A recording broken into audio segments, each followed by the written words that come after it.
If underscore when underscore I would like you to pet that cat.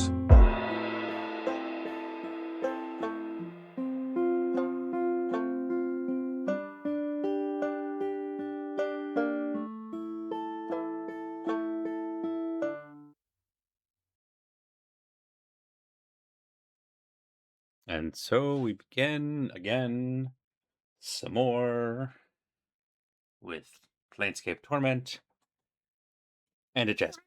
Yay. Poor Jasmine has been having a bad leg day. So she's getting extra snuggles and extra scritches and extra loves. And is probably a little upset that I picked her up after she got all settled in the kitchen next to me. But that's okay. A bad Hey, cat JJ. would Hey, like Mox. you Hope to you're both doing pet well. that I know. cat. Okay. There. A little bit. Sympathy from also a bad leg haver. I wish both of you just speedy recoveries and kind leg days for the foreseeable. Okay. Want to go back to cushion? No. No, wants to snuggle. Continue to snuggle. Wants You're to snuggle. warm. I am warm. That is true. Hi everyone. We're back on our regularly scheduled night for streaming. One of two. We had the mini. Hey Al, we had a mini switcheroo last week. No Thursday stream, yes Friday stream.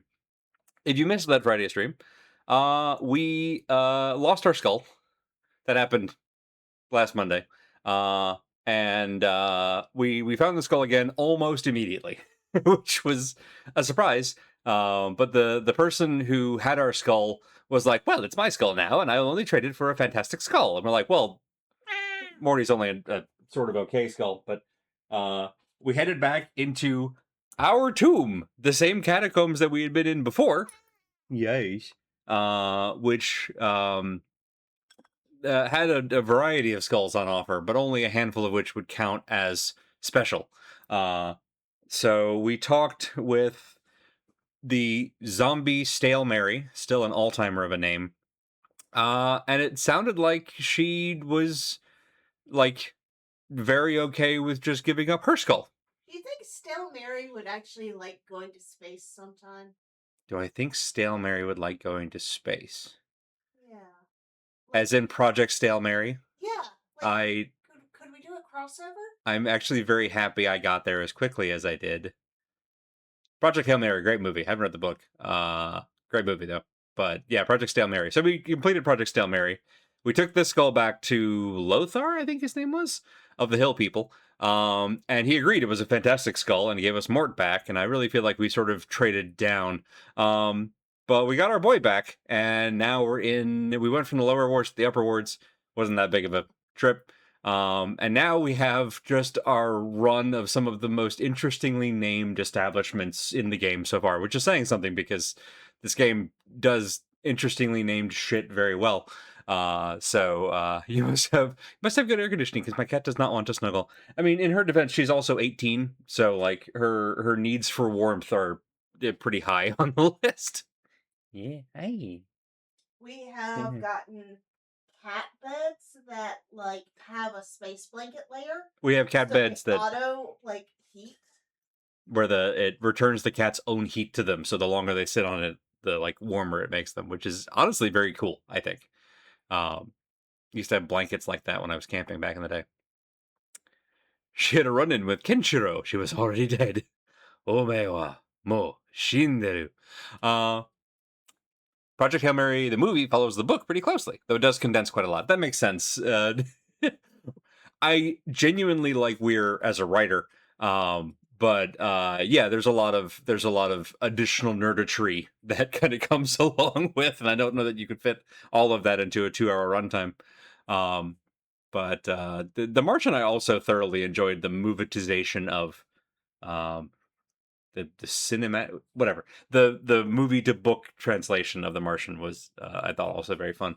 I got distracted talking about books. Right, yeah. In addition to getting our skull back, we also learned that our immortality may be the curse of a night hag, who has since gotten mazed by the lady. Well, I want to know, and this is the same question I have when watching The Mummy, is what idiot goes out there and curses someone with immortality?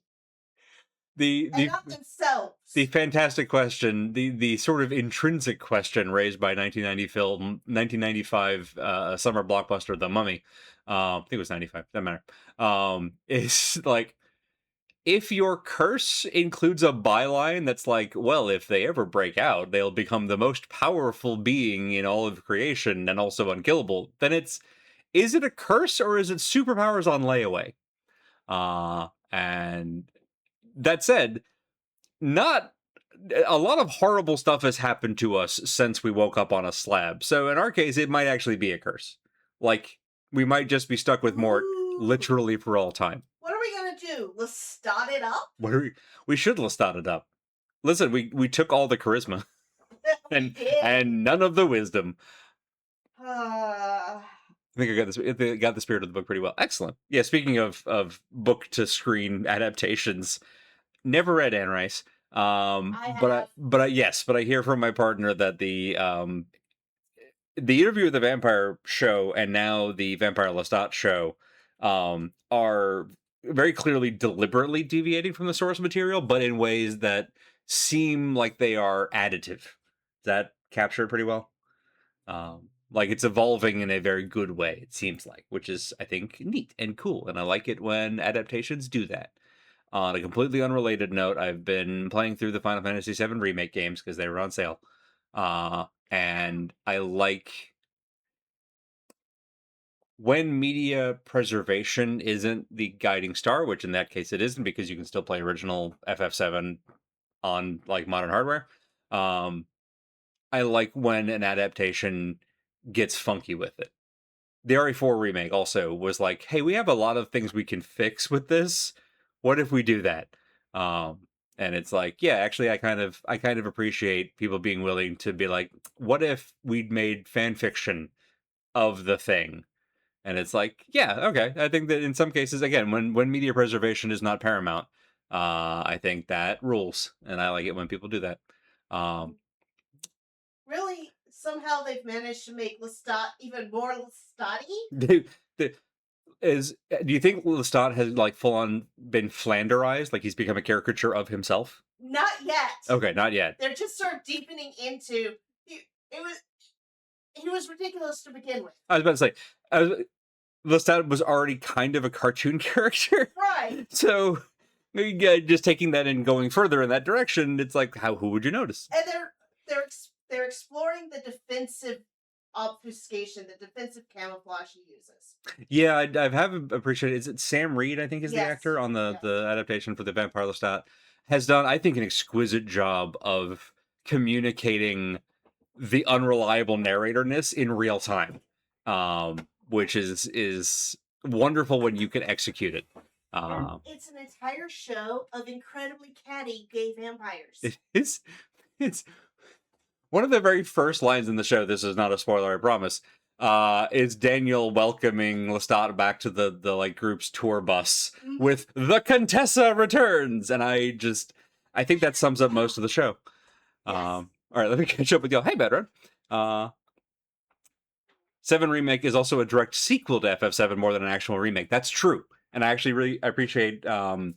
Like, 7 is called Remake, and then we get Rebirth and Revelation, which also feel, in addition to just the alliteration, feel more accurate to what those titles are. Because you're right, they're not just like remastering and remaking it; they're actually deviating deliberately.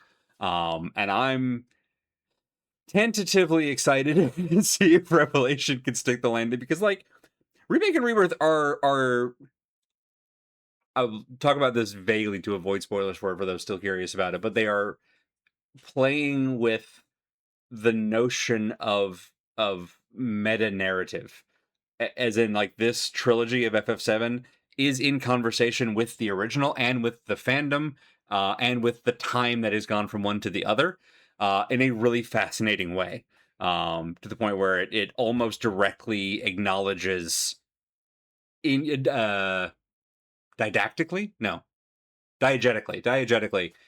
recognizes the existence of the original. Also, hey, Alice. in case I didn't say that a second ago when I saw your very smart post. Saw a Tumblr post. My players don't realize NPCs can lie. Yeah, that's more or less what I'm saying. Is that I really appreciate when a narrative manages to communicate that in a way that is both clear and overt. Yeah, for certain values of clear and overt, um, but still gives you that wonderful dissonance between the what is being said or what is being presented, and the fact that that's probably not 100% right. And I think that's a lot of fun to play with. If only the Murderbot Diaries had an adaptation a quarter as good. Oof. I've got the first of those books. I meant to read it on my summer beach read, and then I got distracted by a book called The Last Human.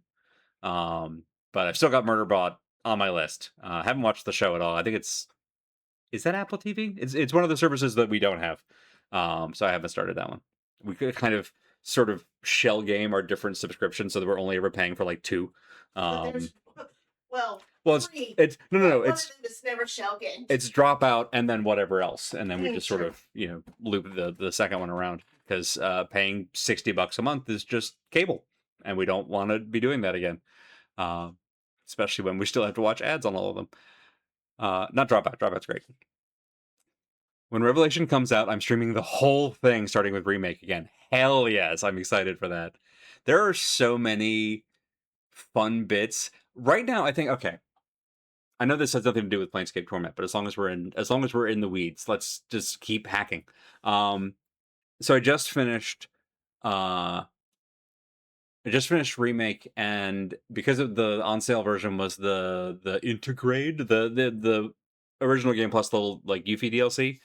I finished the Yuffie DLC, and my main takeaway from that nice little like 4-hour jaunt is Nomura is best when he has a team around him. Which is sort of a damning with faint praise. No, it's just damning.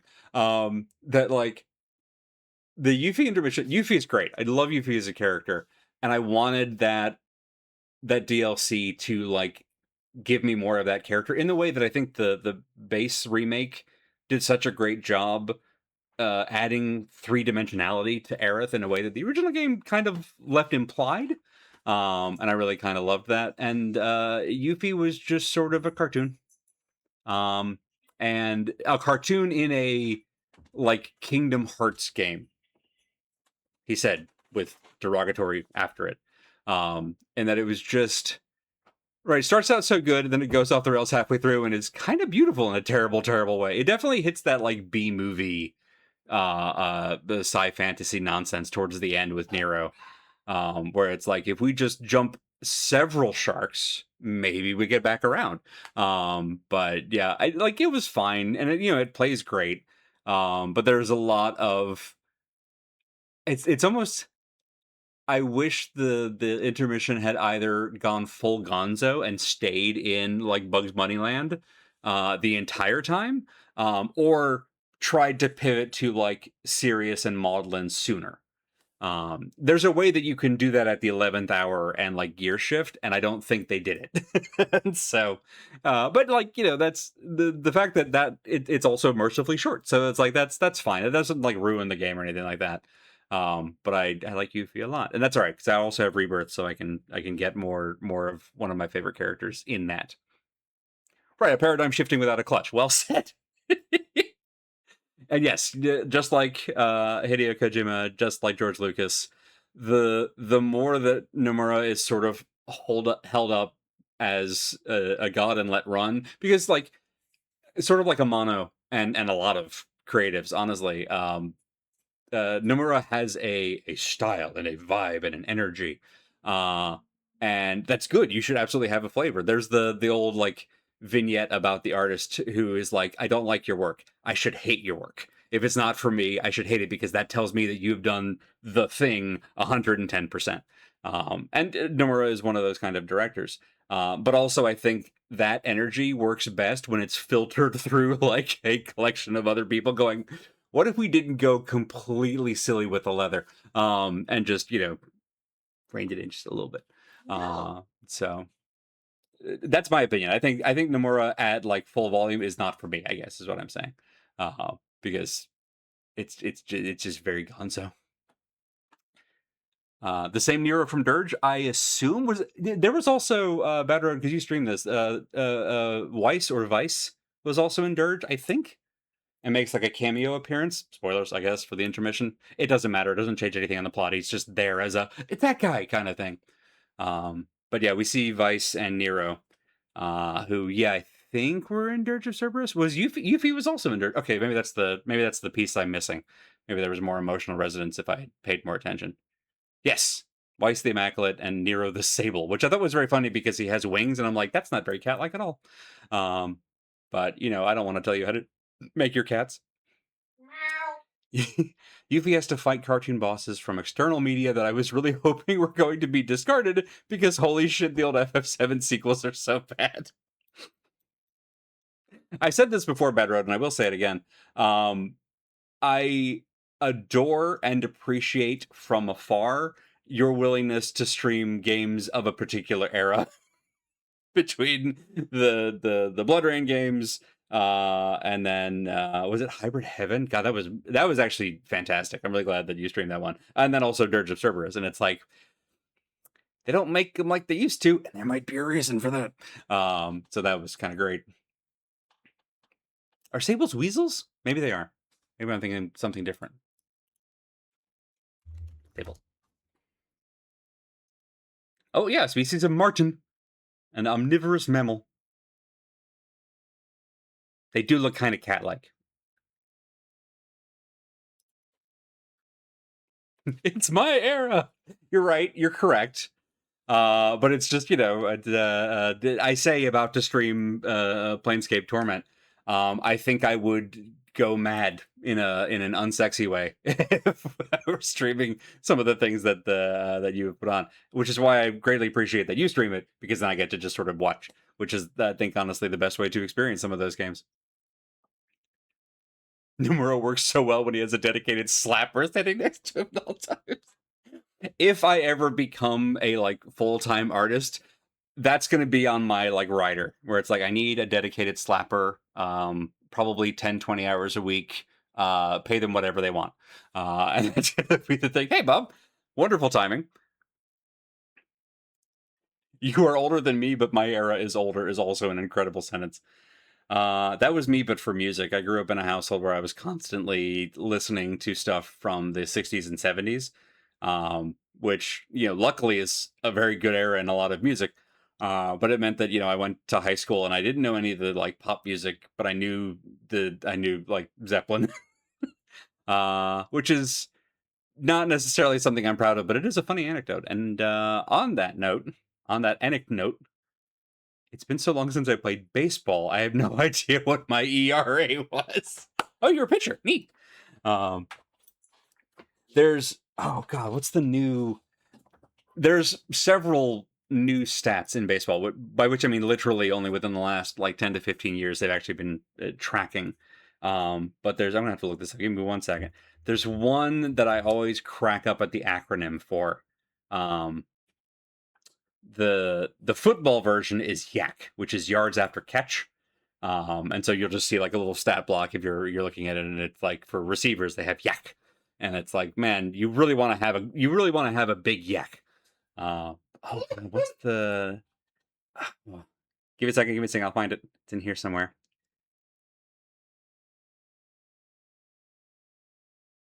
It might be whip. Whip is pretty good, which is something innings pitched, but I can't remember what the rest of it stands for. Oh, I'll look this up later. Just take my word for it. Sports, and particularly baseball, has gotten even weirder with the amount of stats it's tracking since that whole Moneyball situation took off. So now we get a whole bunch of just very fun to say acronyms, like YAC, and that's just great. Grew up in an arcade, a science center full of microcomputers, and a library with DOS and Windows 3.1 PCs. Hey, Sue. Man, oh gosh. I still think about, and I one day may attempt to find, it's going to require probably several layers of emulation, or maybe someone has just built a program for it, my old Commodore 64 loadout. Because there were a couple games whose names I don't even remember that I need to go look up and find that I poured an embarrassment of hours into as a kid because it was just that was our console before we had consoles and it was great. And thank God my wonderful uncle, love him to death. He was into the Sierra games. This is in the early 80s. And we went up to visit and at one point he was playing, I think it was a King's Quest. Might have been King's Quest 3? Don't quote me on that. It's a King's Quest.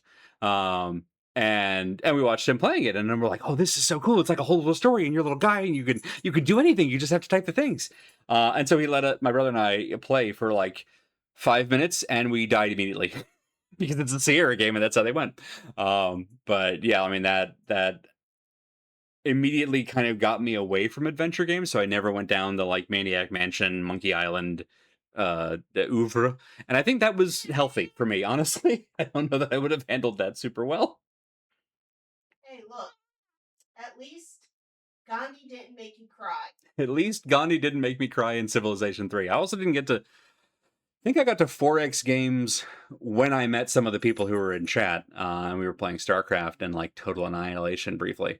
But I was never really well, I got into Age of Empires for a while, which counts. But I never really got into like the Civ games much, which is probably for the best because I understand you can lose whole days just playing a game of like Civ 5 or 6. I was just about to say, wait, that's a picture set. I don't have one. Ooh, BizHawk runs Commodore 64. That's good to know. Thank you. My dad will just bust out a new base trial acronym, and I'm like, what is that? That is the appropriate response. We're never going to get to the game tonight, just so everybody's aware. So the Men's World Cup is happening for soccer right now, and at a little after lunch was Brazil, which has historically been a heavy hitter in men's soccer, although they've kind of had a rough streak. And Japan, which has historically been an underdog in the tournament. And Japan, qualified for the knockout rounds, which started like yesterday, today, somewhere in there. And so Japan has gotten kind of a reputation as a like giant slayer so far in the tournament, where they have punched above their weight class. And so they took on Brazil, and it was a very competitive game, like right up until it was literally in the the equivalent of overtime, the penalty minutes, or whatever it's called. And one of my coworkers plays soccer like recreationally, but all the time, and is like soccer is his only sport that he's into as a fan. And so he's talking about things and explaining things, and I'm just sort of nodding along, going, I have no idea what you're talking about, but you're excited about it, and that makes me excited about it, and we're just going along for this ride. And it was very fun, but it was a lot of like we were just saying, like he would say a thing, and I'd be like, neat. What's that? It was just imagine that like 30 times in about a 40-minute span. Commodore 64 emulation is almost 100% accurate now. That rules. I love knowing that. I did find a while back an old like DOS emulator, and it was so good. I might actually still have. I think you have a Commodore 64 because when they came back, right? You bought No, there's that one, but I think I actually have. You have an original? An original up in the attic.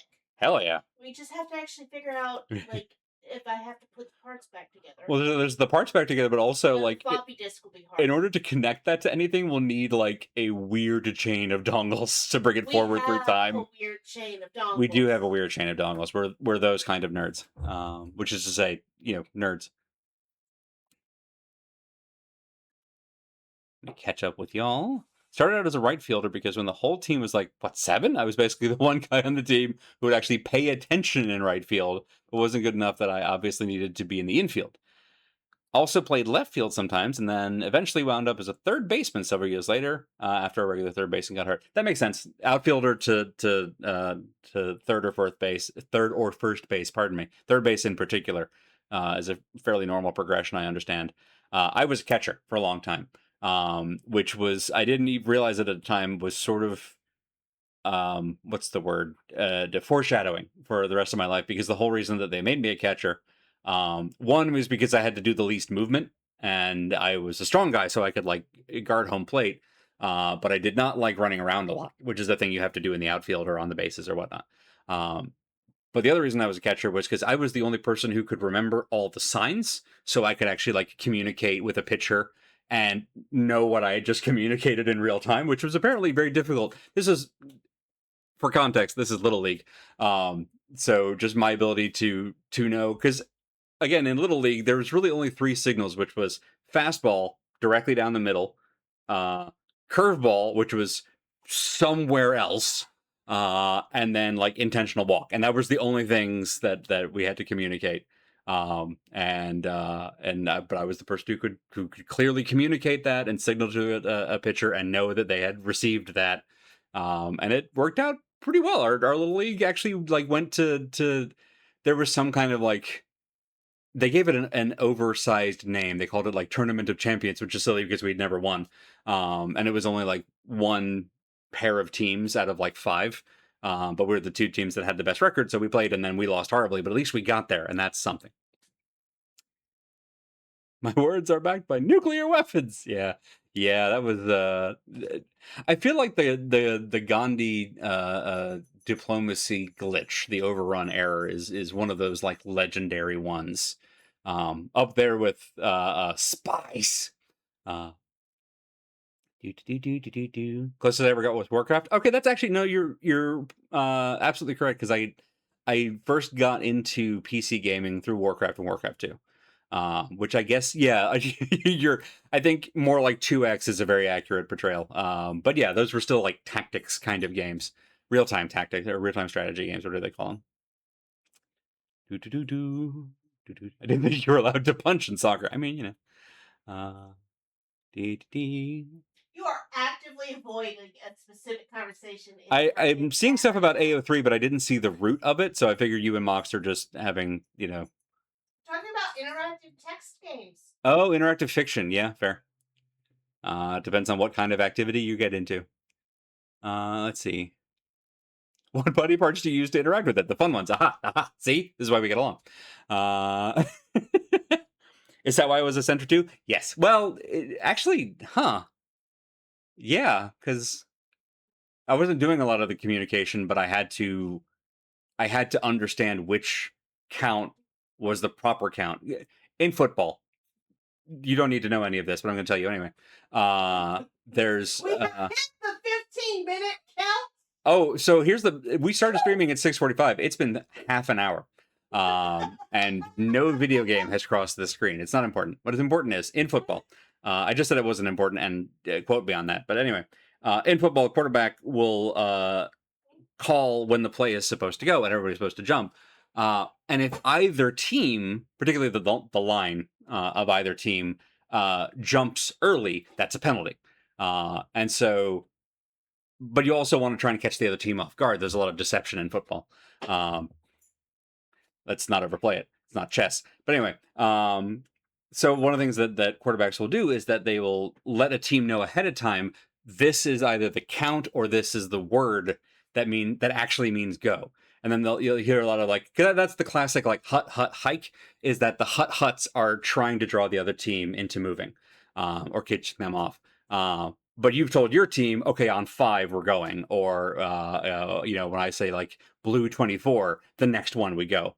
And so, because I was the person who had to snap the ball, I had to know for sure what is the count, what is the call sign, what is the trick.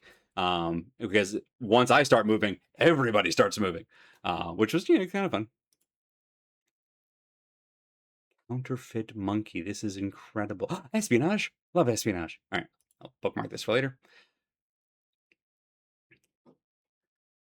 Unfortunately, Spice has been corrupted by capitalism. It sure has. It sure has. I wish they'd all just go to Mars already and leave the rest of us alone. Even as young as I was playing, I didn't have the knees for it. That's fair. It is the squatting probably isn't why my knees are bad today. In fact, I'm pretty confident it's not. But it is very taxing to just have to have your quads hold everything for the length of a Little League game. I just remember your story. You hike and block. Yeah, you hike, you block. It is more involved in that, but that one's funnier, so that's usually the one I go with. Something, something, something, Tiki God, correct. That's not the point. The point is, if our streams got halfway this chatty, we might never start actually playing the game. I just love talking with y'all, and also babbling about my special interests. So I'm reading the Counterfeit Monkey summary, and I think I'm having an episode. It is very taxing to have knees, Mox. You're 100% correct. Hey, we should... Human body, poorly designed. Yeah, bodies are bullshit. I stand by it, and so far I have been vindicated. I'm waiting to see if we go all the way through my backgrounds folder and loop around. I haven't been paying that close attention, though, so I don't know. We should probably eventually get into the game, because I love talking with y'all. I've also really been loving Planescape so far. And there's a curiosity shop, and we're on a mission for chocolate. That's real. That's in the game. And I'm excited about it. So, before we get into that, though, I do need to do one last thing, which is... over here. I always forget that it's mirrored. Content warnings. There are content warnings. There arguably are also always content warnings. It's just sometimes they're bad. These ones, I hope, are decent. I will trust it to the people who are more familiar with the game and its material as to how complete they are, but they're the ones we've got because I haven't played this game before, so I can't warn you otherwise. But if you head over to doesthedogdie.com and search for Planescape Torment, or click on the link in our CW tag, it'll take you to a much more comprehensive list of potential triggers or other content to be forewarned about. So that you can read ahead and make sure that you're not getting a nasty surprise from something. Things that I'm aware of just so far in the game, gore. So much gore. Not as much visually, but descriptively. Lots of gore. Some dated language, particularly around like gender, just the way that... some of the ways that women are treated and talked about in this game is not great. It's not terrible either, but like it's not great. So just, preparations for that. Right, content warning, creative organ usage. Boy, that's accurate to a T. Existentialism, kind of a whole thing with Planescape in general, and the game apparently does that justice. That's all the big ones on my mind. Right, it's progressive for the 90s. That's damning with faint praise. That's the thing I was talking about earlier. I know of a streamer who seldom starts his game less than an hour and a half, and that's pretty great, and I'm less interested in listening to him than you. Aw! Thank you. It's funny, I don't know if I've talked about this on stream before. Look at us still not playing the game. Ignore that. I don't know if I talked about this on stream before, but like 2 of the streamers outside of this group that I regularly listen to have a like designated pre-roll hour. Like they give a full 60 to get people in and just chat, and then an hour in. But they also run like 5-hour streams, which I don't know that I'm ever going to be willing to do. So it's like, at that point, if the first hour is chatting and then you have a 4-hour stream after, that seems commensurate, versus like 30 minutes plus a 2.5-hour stream. Yeah, it balances, right? Evens out in the wash. But as always, I do appreciate y'all being here and putting up with the verbal diarrhea. On that pleasant note, back to the game. 5-hour streams? Sorry, cough. Yeah. Listen, I respect anybody who can pull that off. It ain't me. I feel stronger. I didn't realize we leveled up at the end of last game. We did fight a shadow in the street, so that's worrying because it's at night, and I'm worried that they just come out at night, and I don't know where to rest in this town. Okay. I need a pulling thread. So I need a pulling thread. I feel stronger. So we have one of my favorite titles for a location, the Brothel of Slating Intellectual Lusts. We went to the fest hall. That's where the wizard that we met, who may have a lead on the Night Hag, is at, and whose candy we stole and ate in front of him, and who now wants like weird chocolate. So we're gonna go get weird chocolate. It's also where we got cursed, but let's not worry about that. That's back. There's the tailor, who I think we visited. Yeah, we visited the tailor because there was a noble outside who wanted a dustman outfit for a masquerade ball. And we gave him the bad news that everyone's going as dustman this year, apparently. The Advocate's Home. Don't know what that's about. Finim the Linguist also seems like a fun title. Art and Curio Galleria. The Curiosity Shop, a fantastic Dickens novel. Really sort of a, what's the word I'm thinking of there? A serial novel. And The Apothecary. So we've got most of this like bottom half that I just wanted to go in everyone. But we're going to start at the building that we're at, which is the Brothel of Slating Intellectual Lust, because what a freaking name. You have too much art to show off. That's Galleria. I love you. Get out. Damn it, now I want a serial novel. An epic adventure about Tony the Tiger. Called Life of Pi. Okay, more of that. We got a point. Damn, our AC's at -1 now. Hell yeah. 20 intelligence. What's everybody else doing? Alright, so we've gotten to Mage 8, and we already had like 6 or 7 levels in Fighter. So that's nice. Alright, Dakon's Fighter 6, Mage 5. Anna's Fighter 5, Thief 6. And then Mort is... In his defense, he was kidnapped for a little while, but he's all the way there. Alright. Well. What's up? We have all of the... Oh, yeah, hang on. I should put this back in there. Right, we gave you all of the keys because we decided that was a good idea. The thief is going to be unlocking things. Oh, right. This potentially cursed scroll. We definitely need to find somewhere to rest. Well, maybe we can rest in a brothel. Who knows? I don't. Let's find out. Yeah. There, because I'm pretty sure we're out of... Oh, no, we're not. I'm wrong. Oh, but we're out of remove curse because it was the one thing...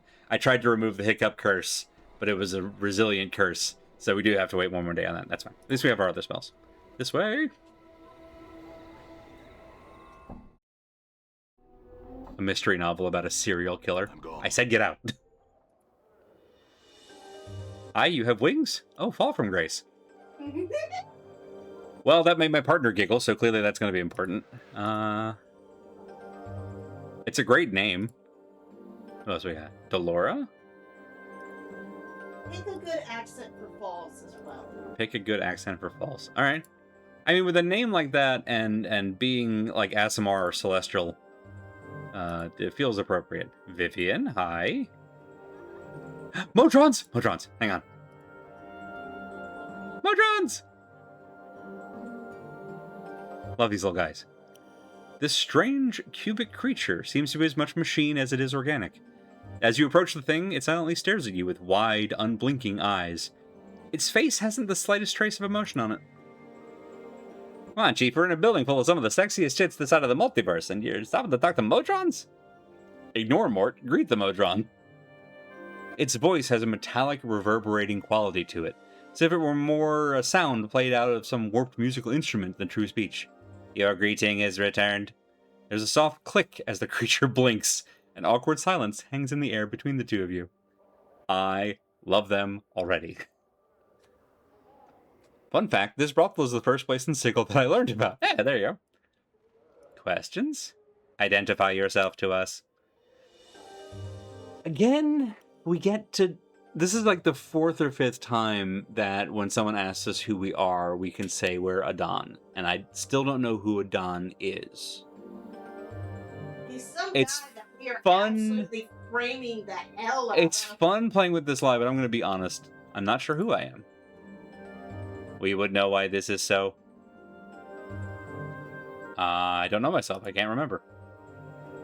All things should have a name. All things should be identified. We find your answer unsatisfactory, but it shall have to suffice for the present. We would identify ourselves as Modrons, Quadrone type, winged variant, to the subject. I love them. Look at them. They're so cute. Questions now. The subject is free to ask.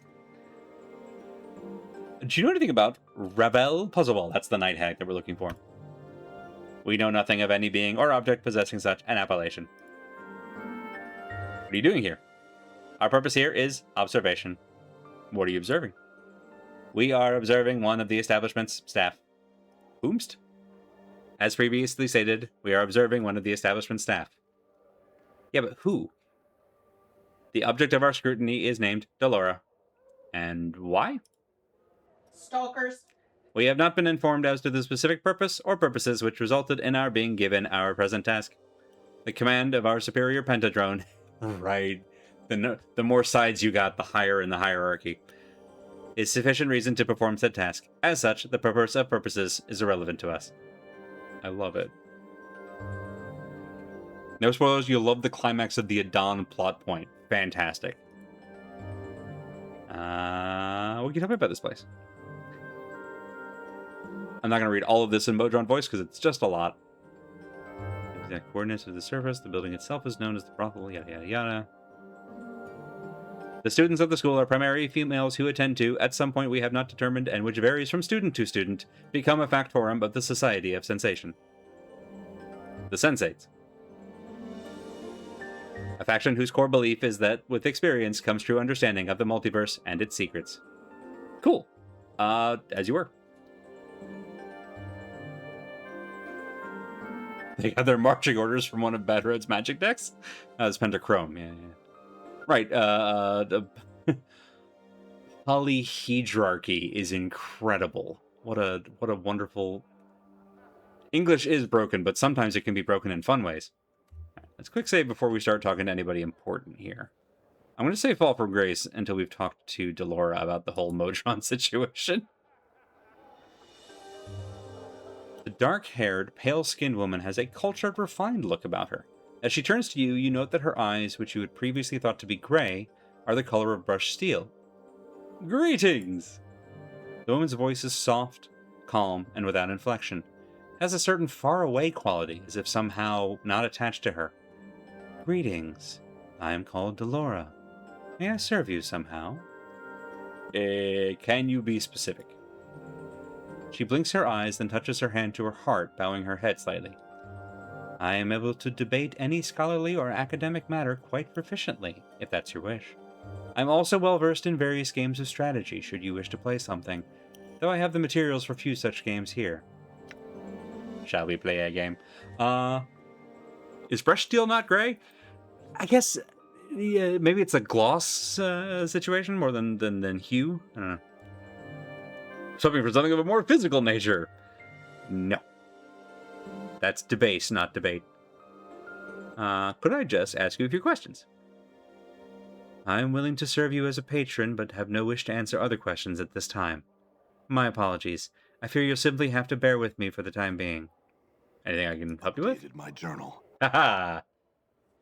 Updated by journal count is at 1. I don't think the people who colored the models always looked at the character descriptions first. That's fair. I mean, it's a lot of data to keep track of.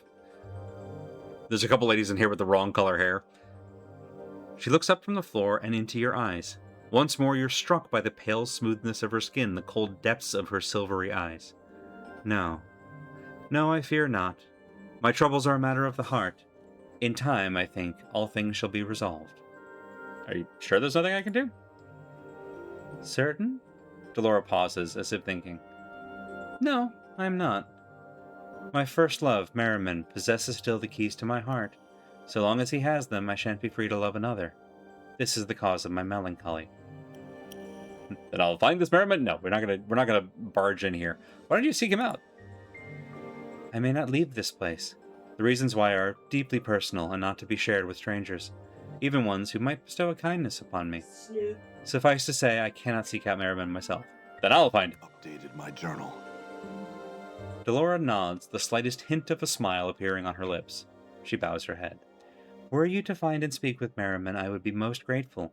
He is a member of the Society of Sensation, so you may wish to ask for him at the Civic Fest Hall. No problem. I've got a curse with his name on it. Wait, who said that? Bear with Delora, yeah. Think of it as having a box of minis. Perfect analogy. You don't always have the exact one, it's just enough that they're all distinct from each other. Vivian, what's your whole deal? Subject behavior static.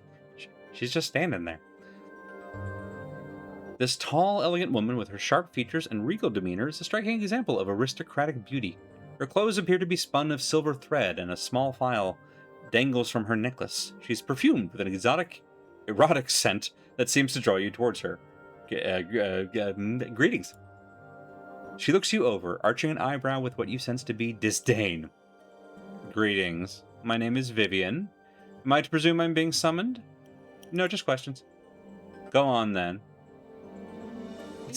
What's that incredible smell? What are you doing here? What's that file? Just go straight to the heart. Do you know anything about Ravel Buzzwell? Isn't she some historical figure? I can't quite recall. Who is she? Night Hag from Sickle's Past. My journal. I hope she stays in the past, then. Night Hags are foul creatures, besmirching all femininity everywhere in the plains. You may wish to ask Eves. She knows all sorts of peculiar little tales. You really took issue with the besmirching femininity across all the plains? Understandable. I think it's a terrible line. That's apparently Vivian's whole thing. She is an aristocrat. Okay, now let's go for the heart. What's that file you got on your necklace? Vivian looks down at the file dangling from her throat. Oh, that. This is a file of perfume, merely, I assure you. Though this particular aroma in no way compares to my personal scent. Your personal scent? Yes, I have a particular scent that seems to have gone wandering. Somewhat difficult to keep in one place. I hope that someone did not take it by accident. Though you never know with the ladies around here. So, by any chance, have you smelled it somewhere? How can a girl has no solidarity. How can a scent go wandering? Gentry all the way down. He's gentry all the way down. Right, this woman is a turf. Yeah, it's... Oh. I had meant to infer that it had been taken. The ladies here are a bit jealous at times and have been known to take my various perfumes for themselves. This time, though, someone has absconded with my own personal scent. I worked on that scent, perfected it. Now, poof, 'tis gone. I need not bear such annoyances. I want that scent back. I want it now. Feel to what? How would you know it if you found it? You would know it by smell, I assure you. 'Tis quite striking, especially to men. All right, Mort, you're on the case. I can help. Are you certain? I don't wish to impose. No imposition, I expect a reward. I am pleased to help such a... I don't want to lie. No imposition, I expect a reward. As I should have expected from your brutish mercenary appearance. Very well. Recover my scent, and I shall aid you with yours. Mine? Yes, yours. That foul, vinegary smell. It's in your skin, too. No bathing will remove that stink. How would you do this, and how could it benefit me? Would it boost my charisma permanently? To answer your first question, I possess certain skills. Magical in nature, which I shan't elaborate upon further, which allow me to create and change one's scent. And the benefits? You simply cannot deny the fact that the smell of a man or woman plays an important part in how well one is received. Whether you've been told so or not, I'm quite certain people are at least a tad put off by that deathly aroma of yours. Also, what comes out of your mouth affects it too, lady. Yeah. I smell something rotten around her, and it's not olfactory. It might increase your charisma considerably to smell a bit better. That's really what I'm looking for, is that if we can get a bonus to charisma, immediately this is worth it. Cool, I'll find your scent. My journal. The deal is done. Should you run across it, let me know. I'm somewhat anxious to get it back. A one-of-a-kind scent, really. The less time I spend talking to you, the happier I'm going to be as a person. So we're just gonna... bunch of randos. That's Dakon, sort of a rando. She's gonna put you in soup. Still catching up on Secret Sleepover Society's stream of Road to Empress, which is just there for anybody who is in the know and understands why soup made me giggle. I haven't opened any of these doors. We could. I don't know if that's what we need to be doing. We're looking for Eve, who I think is... Let's see. Right, Merriman's at the Fest Hall. No leads on this, which is fine. I gotta remind myself some of our longer term quests so I don't miss something obvious. Why are you buying clothes at the soup store? Met a madwoman named Ingress running around in the hive outside the mortuary. She was raving about doors and keys, claiming that the whole city was a series of portals to other places. She's not wrong. She said when she was a young girl, she accidentally stepped through a portal and ended up trapped in the city. If I can find an experienced planewalker. Okay, got it. Perhaps you could guide her home. Unless it's Urza, in which case we just keep walking. Right, we're doing that one. We don't have to worry about it. Lothar suggested the next stage in my journey might be to journey to the house. Right, okay. Still need chocolate. Alright. Save again. Good angelic voice. You have suggestions? Well, we first hear her actual voice, I suppose. That's fair. I do like the Batwings. Before you is a stunning golden-haired woman dressed in an azure and violet dress with two long, elegant wings draped across her shoulders. She's surveying the room with a slight smile. She's easily the most beautiful woman you've ever seen. Greetings. Hello, traveler. How may I help you? Oh, all right. Woman turns as you address her. She takes your measure and then nods slightly. You notice her eyes are azure, the exact same color as her dress. Well met, traveler. She reaches up to brush back a stray lock of golden hair. How may I help you? Updated my journal. Who are you? I am called Fall from Grace. You're new to Sigil, are you not? Yeah, does it show? Not as much as you might think. You carry yourself quite well. And what is this place? This is the brothel of slating intellectual lust. I take it by your question that you did not intend to partake of this establishment? What kind of brothel is this? I established this... Oh, you're the founder. All right. I established this brothel to give those lustful fevers that strike the mind more avenues of expression rather than the simply carnal. Much pleasure can be had in conversation and engaging in the verbal arts with others. Me glancing at the timestamp on this recording. Sounds dull. I assure you, it is not. Tour the brothel, see for yourselves. This is the brothel where there's no intercourse. I kind of like setting her up for this obvious rebuttal. Why did you establish such a place? That's an odd question. I don't think anyone's ever asked me that, at least directly.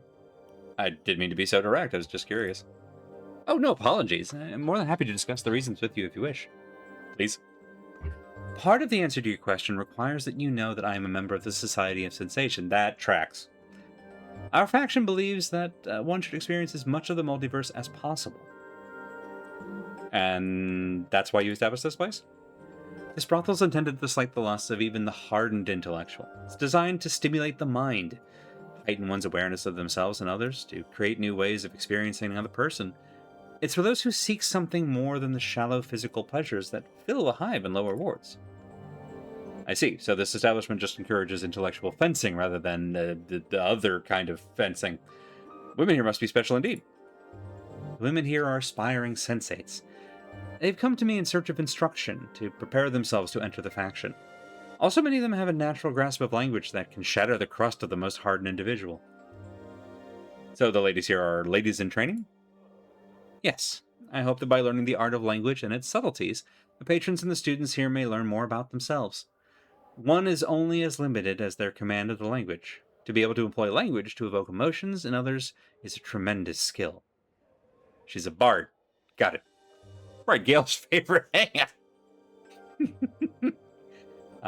More questions.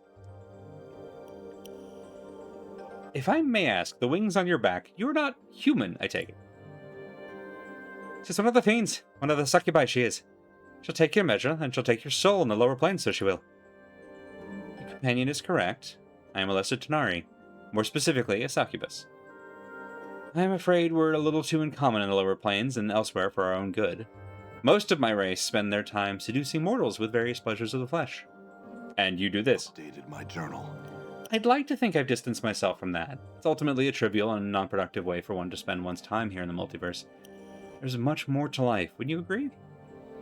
Yes, like questions. For help, perhaps you can help me. Sensates, I already know about this. Have you ever heard of a night hag named Ravel? I'm familiar with the name. Rumors cluster thickly about that name, and most tend to discount her as myth. I suspect that she did exist, and that she made quite an impression in the cage during her stay here. Why do you ask? I am seeking her out. Truly. I find myself compelled to ask why. I need information she has. And is this information available from no one else? No. Updated my journal. Consider this. If Ravel does indeed exist, then she is extremely powerful and cunning. If a fraction of the stories her activities are true, then she is a creature that has discovered new meanings of evil. To search for her is not a quest to be undertaken lightly. Understood. Do you know anything else about Ravel? She was said to be one of the hags of the Grey Waste. Oh! Yeah. I know that term. One of the hags of the Grey Wastes. Grey Waste, pardon me. and she was believed to possess powers and a cunning far beyond those of her sisters. She came to Sigil long ago, and in addition to the evil she committed during her stay, rumor has it that her actions threatened the cage itself.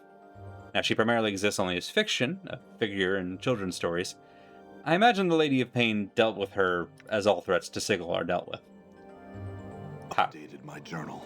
Most likely sent to a maze. What are those? Updated my journal. Updated my journal counted at 5. We're about to all we need is a grape shot and we win the game. Grace places her hands together, thumbs and fingers touching, forming a rough circle. The lady is said to have the power to take pieces of Sigil. You watch in surprise as a ghostly image of Grace's little finger pulls itself from the hand and floats into the air, curling into a small circle. And make a maze.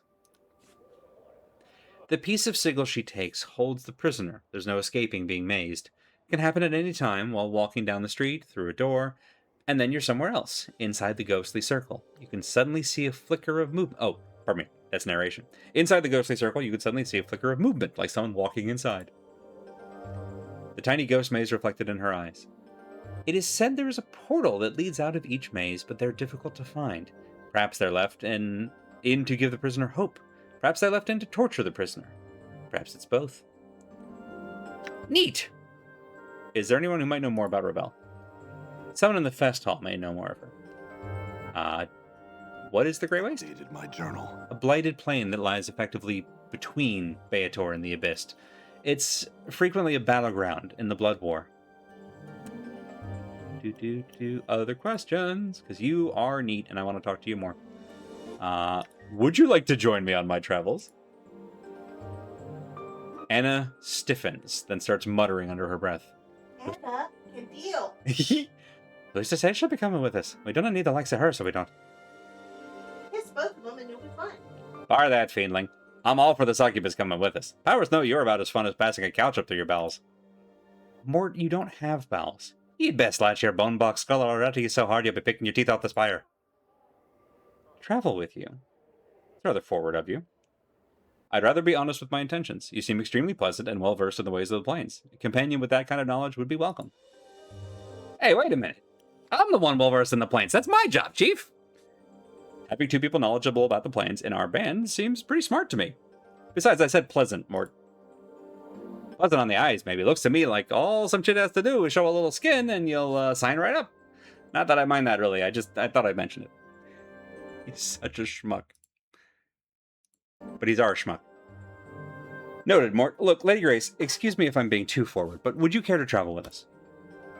I appreciate your candor. I shall counter with some of my own. Why should I travel with you? That's the kind of questions I want companions to be asking.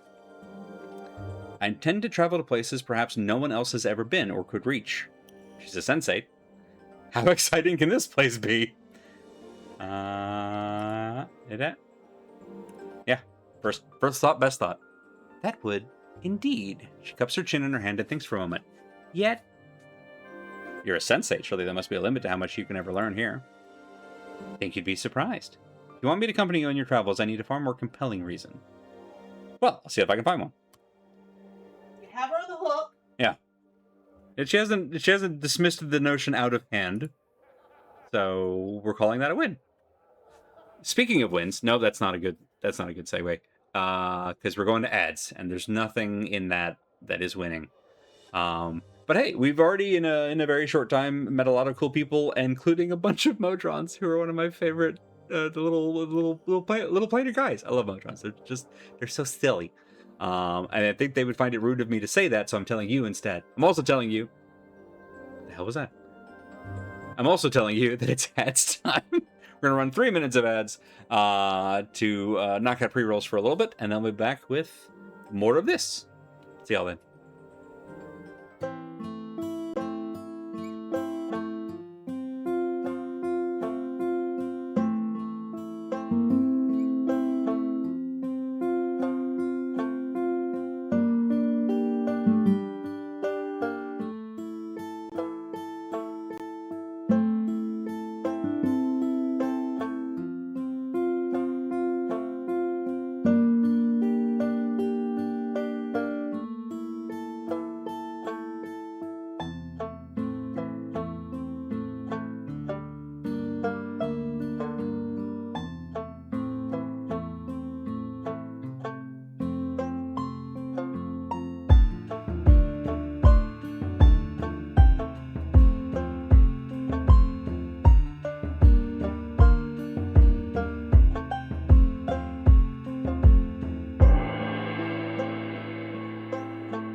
And we're back. That's that. So, before we leave here, which is also something I'm going to do, I'm going to just open all of these doors and, like, browse the rest of this area. Contemplate the ladies. We might have some conversations. Honestly, let Mort get into it with some of them. Could probably help his insult game. Let him get his butt kicked by somebody who knows how to do better insults. I do like the idea of him getting a bit humbled. Subject now, conversing with human male. I don't know why the Modrons tickle me so. It's because of their shape. They're a good shape, you know? Alright. I have one named person here. Does each room have a unique person? That's awesome. So, Echo the Dolphin! Loved you on Sega Genesis.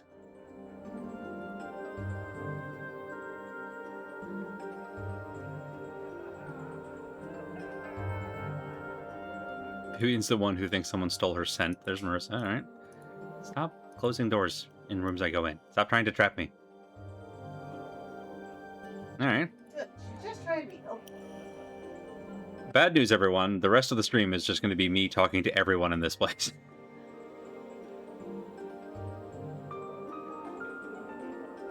Oh, they have such cool names, too. One room to go.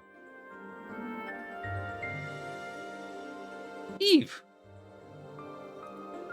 Let's shut you up first. This fetching young woman has a faraway look in her soft sea green eyes. Greetings! Greetings, I'm Eve, the tail chaser.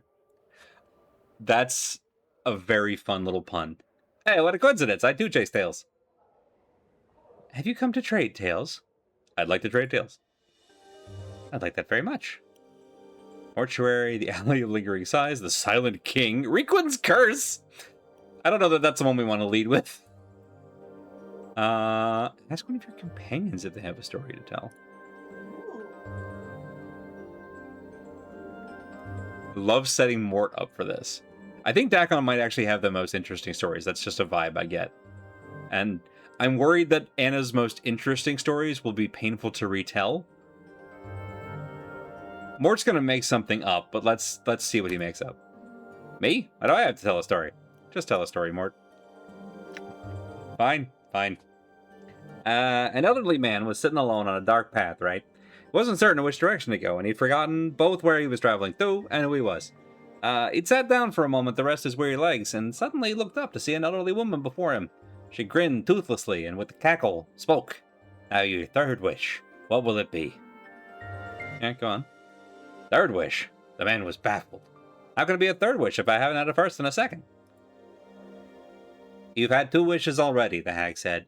But your second wish was for me to return everything to the way it was before you made your first wish. That's why you remember nothing, because everything is the way it was before you made any wishes. So it is that you have 1 wish left. All right, said the man. I don't believe this, but there's no harm in wishing. That's so wrong. I wish to know who I am. Funny, said the old woman, as she granted his wish and disappeared forever. That was your first wish. Well, that sounds relevant. An interesting tale, Mort. And now I have one for you and your companion. The Fiend's Game. A fiend sometimes wandered the wilderness of a certain prime world in the guise of a friendly old man. One day he came upon some hunters in the wood. What are you doing? The fiend asked. The hunters told him, and the fiend nodded. I've never been on a hunt before. The hunters invited the old man to come along, and the group eventually came upon a glade where several deer were grazing. The hunters carried crossbows but did not fire, and the fiend asked them why. They are unarmed, the hunters chuckled, patting their crossbows. We hunt nothing that does not have the ability to defend itself. After all, where is the sport in that? The fiend nodded at this and promptly gated in 3 of his fellows. The hunters led them on a merry chase, but eventually they were caught and eaten. You know? Straightforward. All right, now that we've done the pleasantries, questions. Trying to find Vivian's scent. Do you know where it might be? Updated my journal. Speak with Nenny. She's forever pacing about, observing everything intently. Perfect. Thank you. I will probably be back when we're done, because I want all of my other companions to also say stuff. But first, the wild-looking tiefling girl meets your gaze with an angry scowl. Her tattooed body is practically naked, covered by only a narrow leather thong, a black cloth brassiere, and armored shoulder pads that appear to serve more as decoration rather than actual protection. Her spiked hair, as well as the thin fur that covers her goat-like legs, is brassy white, and numerous silver rings dangle from her ears, nostrils, lips, and brow. She wears a leather collar around her throat with the inscription, Kimaski Addertongue. Greetings! Again, you clueless dung sack? And just what are you looking at, you banged-up sod? My friend thought you were attractive, but whoa, was he ever horribly mistaken? Sharp tongue for a stemless debtor. That's enough. No, I'm gonna let them keep at it. Like I'd let mine anywhere near if I had one. What, did you hear the word brothel and think you could make some jink here, you flea-bitten gutter whore? Wow, okay, buddy. No, Hang on. I want to see how she comes back. I want to see him get destroyed for this. Can't believe they even let you in the door, what with all those ticks hopping off your shaggy legs. Ticks? The only annoying insect around here is you. Hey, you here to talk to me or what? Questions? And what makes you think I care? Why don't you lick my backside? My tongue's not wide enough. She seems to be enjoying it. It is starting to move into banter. And considering that this is an intellectual brothel, This is a form of language. I feel like the verbal sparring is the thing. My tongue's not wide enough and I don't want hair in my mouth. Oh, you seem to like the taste of offal in your mouth, you dung-breath cretin. Only because it's like kissing you, you mangy stinkpot. Kiss me? Makes a retching sound. I'd rather kiss a bloody mass of phlegm than lay lips on you. No thanks. Don't thank me, thank the power of someone actually wants to kiss you. Kimaski looks at a loss for something to say. For an instant, a smile threatens to crack the grimacing mask of her face. Then she becomes more of a basilisk than ever. Alright, what do you want? How appropriate, you fight like a cow. That's the mask. That's fantastic. Can you teach Mort here to be more abusive? Now that's an unusual request. I don't know, it seems pretty foul-mouthed already. Hey, that's hey seems pretty foul-mouthed. Bladder dung, you scruffy goat-gammed harlot. You wish you had legs like mine, you pitiful wretch of a bone box. And walk, run, dance, what do? Bob around wishing you had a pair? Goats or otherwise. Woo! Two of them lay into one another, exchanging barbed, blistering insults and clashing with razor-edged tongues. Sit and watch. Call over one of the Modrons. Document this. At last, the two stop their bickering, and eerie silence settles over them as they eye one another hatefully. Finally, the tiefling makes a grudging admission to Mort. You're not bad, really. Not bad at all. Better than you, perhaps? Eh? Don't push it, Skull. New taunts, all right. I won't, tiefling. I'll admit, I might have learned a thing or two. Good thinking, Chief. Sure thing, Mort. So was that all you wanted? I'm not spending any more time near you than I have to. Mutual. You're fantastic, though. Like, breaking kayfabe for a moment, you're great. Kasai! This alarmingly voluptuous woman has a thick mane of wavy, raven-colored hair. It's fine. Bluish skin and shimmering crimson eyes, like rubies which have fires lit behind them. Though she's not beautiful in the typical sense of the word. Excuse you? But, you're so judgy, nameless one. Her features are exotic and not altogether unattractive. Greetings! Document this. Give me a... You! Find that! The woman's voice is deep and sensuous. And my greetings to you, sir. I'm Kasai Saris. Tell me, what might I do for you, Anything. Do anything you want to me. I'm mad at how charming I find Mort being like this. Yeah. Desperate? Yeah, that's... Truly, though, please, what can I do for you? Questions? Trying to find Vivian Sen, you know where it might be? No, I don't. Most of the women will say she's prissy, but she's always been nice enough to me, complimenting me on my eyes. She smells so good. I hope she finds her own scent again soon. Try asking Nenny about it. She's everywhere at once and might have seen something. You do have very lovely eyes. AJ. Anna, please, it's only a compliment. It stares at you coldly but says nothing. Why, thank you. You can see them glowing in the dark, you know. Bizarre. You've got some nice eyes too, so dark and mysterious, so full of character. Thank you. This has been good. I need to go talk to my companion and make sure she isn't going to stab me when I turn my back. Oh, Anna. We haven't really gotten a chance to chat. Aye, what is it you want then? Into your pets. We're not... It's not that kind of brothel. We've established this. No. She's an Indiglow girl.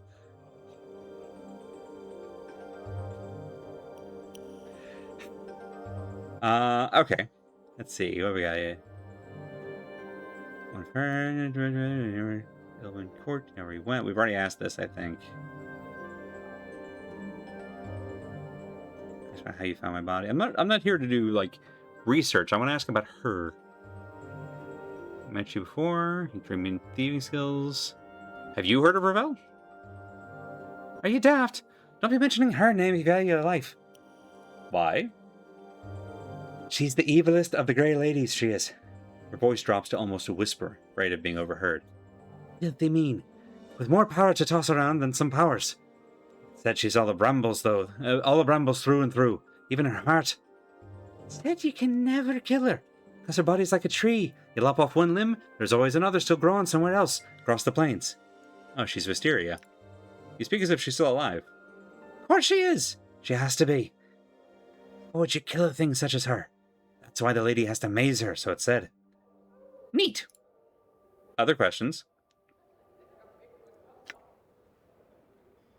Nope, just checking to see if you're still with me. Alright, fine. Well, that was still helpful. Oop, nope. A little bit of pathfinding trouble. Nobody in here?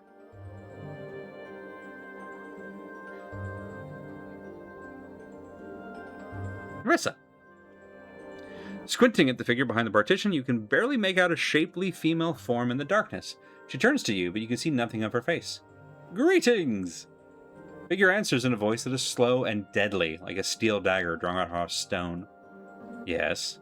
Come to speak with Marissa, have you? Quite rude of you to enter a darkened room, storming behind my partition. Rude and foolhardy. You hear a faint whispering sound, like a slight breeze, with the hissing of serpents. Is she a Gorgon? Is that why it's dark in here? Oh, creepy shit. My apologies, I wasn't sure if someone was in here. But it would seem there is someone in this room, wouldn't it? Shall you be on your way, then? Questions? Ask. Why are you made behind the screen? Why is it so dark in here? I think I've answered both of these, which is that we're dealing with a Gorgon. Trying to find Vivian's scent? No, not a clue. Do you know anything about Ravel Puzzlewell? No. Do you? Go ask Eve. She collects many tales and can probably tell you something of use. Bastion? What are you doing here? Sitting here with my thoughts, listening to you voice yours. The silence of both of them, literal then figurative, is deafening. I'm curious to hear your thoughts. Oh, I think not. You'd find them most unflattering at this moment. What is it you want? Questions. Why do you mean behind the screen? Is it your wish that I step away from this partition into some patch of light, speak with you face to face? Nay, I think not. Darkness suits me. Doubtless suits you as well. Why is it so dark in here? To prevent any unwanted and embarrassing casualties. What is it that you want? Let's make a mistake. We just quick saved. I want you to come into the light. Nay, and the addition of please will not serve to persuade me. And what do you want? Surely you did not come all this way to see me. I do want to see what you look like. You have no such want. Oh, I do! What do you look like? Darkness hides us both. Let's make it a game. I'm frighteningly bored. Let me guess. Are you a human male? I think so. You think so? How could you not know? I really have no sure idea of what I am. That's almost interesting. Describe yourself for me. Tall, muscular, and horribly scarred. Tall, with an athletic build. Very handsome. Hey, Lurger! Right, a Gorgon is a stone bull with petrifying breath. She's a Medusa. You're correct. I'm tall, muscular, and horribly scarred. Indeed. How are you so horribly scarred? Wait, never mind. I don't wish to know. Tradesies? Marissa describes herself as a shapely, pale-skinned, beautiful woman with a forked tongue, hair made up of writhing asps, and glowing eyes, which you assume she must be keeping shut. Are you a fiend? Updated my journal. Marissa laughs slightly, the sound accompanied by a slight hissing. No, hardly. Though I have powers some might call fiendish. My glance turns living things to stone, for instance. From beings of flesh to statuary with the bat of an eyelash. Could you turn a limb into a statue? What an oddly specific request. Updated my journal. I suppose I could. Had you a limb, were I inclined to do so. I might be so inclined, had I my crimson veil. But I do not know where it has gone. Have you seen it, perchance? Okay. So we can go back to the market in the hive and get another limb. Why would we want a limb statue? What a curiously specific thing. Regardless, I want to get Marissa her veil back. What's it for? It's just a normal veil? No, not quite. It aids me in communication. Face-to-face communication. I like that it's a ruby veil, like Cyclops' ruby quartz glasses. It's, to protect everybody else. Why do you need to hide your face? We already know that. I've been a question. Reveal possible? Oh no, we already asked that. Never mind. Cool. Bye. I had to look up what the limb statue is for. It's very obscure. At least I don't feel bad for missing it, but that was just like... That question came out of nowhere. So, yeah, we're still looking for... Nenny? Nedry? Nenny, I think. Echo the dolphin. Striking young woman has skin the color of burnished copper. A translucent white dress, held precariously by golden clasps, is draped carefully over her shapely form. Greetings! Woman nods and smiles briefly. The scent of her hair, sweetly perfumed, fills her nostrils. Questions? Who are you? She smiles, but offers no response. Can you speak? She shakes her head and smiles sadly at you. My journal. I love this shit already. Mort out. Leave. Can you write then, or pantomime?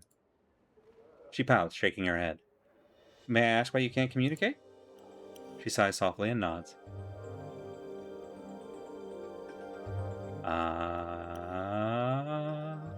We can get some yes or no's here. Do you know anything about Ravel Puzzlewell? Her eyes flash and she smiles. She nods. What do you know of her? My journal. She simply looks at you. Yeah. All right. Go down this road again. I've been trying to find Marissa's crimson veil. Do you know where it might be? She shakes her head, shrugging, and gives you an apologetic look. No worries. That's, Vivian Scent. Shakes her head. All right. Cool. I will look for more details to get stuff. Might go talk to Falls from Grace, actually. Nenny! This petite, attractive young woman is smiling blissfully and humming to herself. Her wide, pale blue eyes seem to constantly drink in her surroundings as she looks at you. Greetings! The smiling young woman curtsies gracefully and looks up at you, smiling. Well met, good sir. I'm Nenny. How are you this fine day?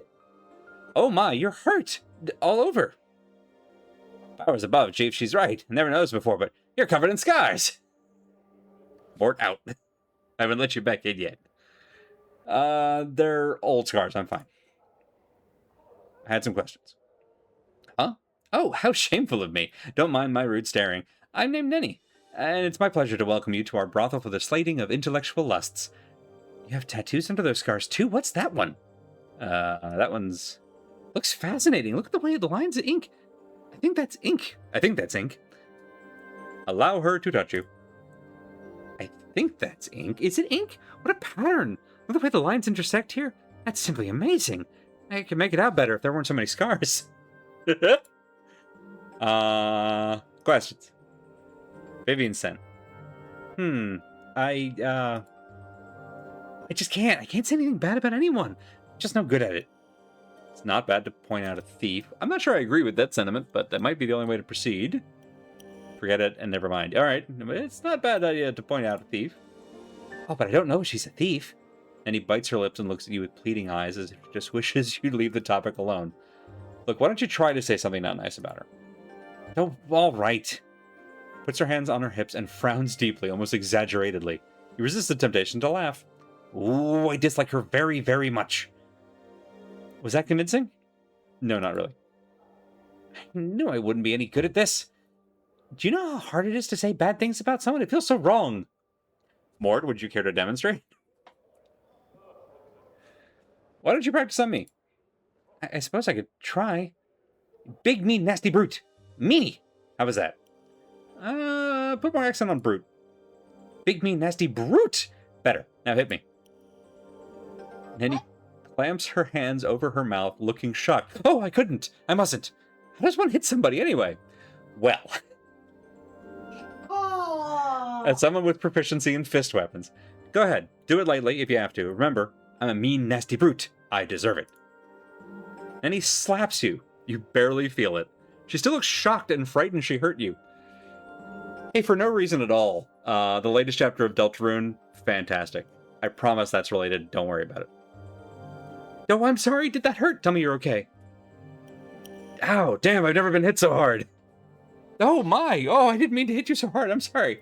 Don't ever say sorry. Say, better get used to it. Oh, better get used to it. Frown when you say it. Make it sternly, with conviction. She draws her tiny frame to its full height, balls her hands into fists, puts them on her hips, and scrunches up her face in a cute scowl. Better get used to it. Great job. Good job, kid. Proud of you. Don't you excellent me like I'm some backlicker looking for your approval. I'm my own woman, and this woman is about to walk out of your life unless I get some solid commitment. What? Time to let go. All right, that's... calm down. Time to let go of the anger. Phew, that was easier than I thought. No kidding. I love this. We've only been to one shop in my list, in the whole area that I was like, I love every shop in this space. We've only been to one, and it's going great. It's going great. So we could spend the whole game here and I'd be happy. I'm sure I'd do better next time. I'm so excited to have learned something new. Right, they're sensates in training. It's like I almost forgot. Question. Please ask. Vivian sent. My journal. Maybe. I saw that mean Marissa sneaking out of Vivian's room one night. I'm not saying she took it, but I know Marissa's not a very nice person, and that sure sounds suspicious, huh? I'd go ask her about it. Wonderful. She's been my favorite so far. I'm delighted to have a reason to go talk to Marissa again. Other questions?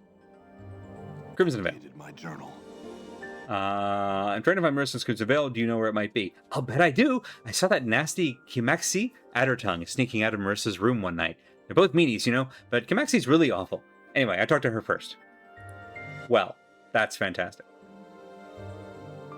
What can you tell me about the silent prostitute?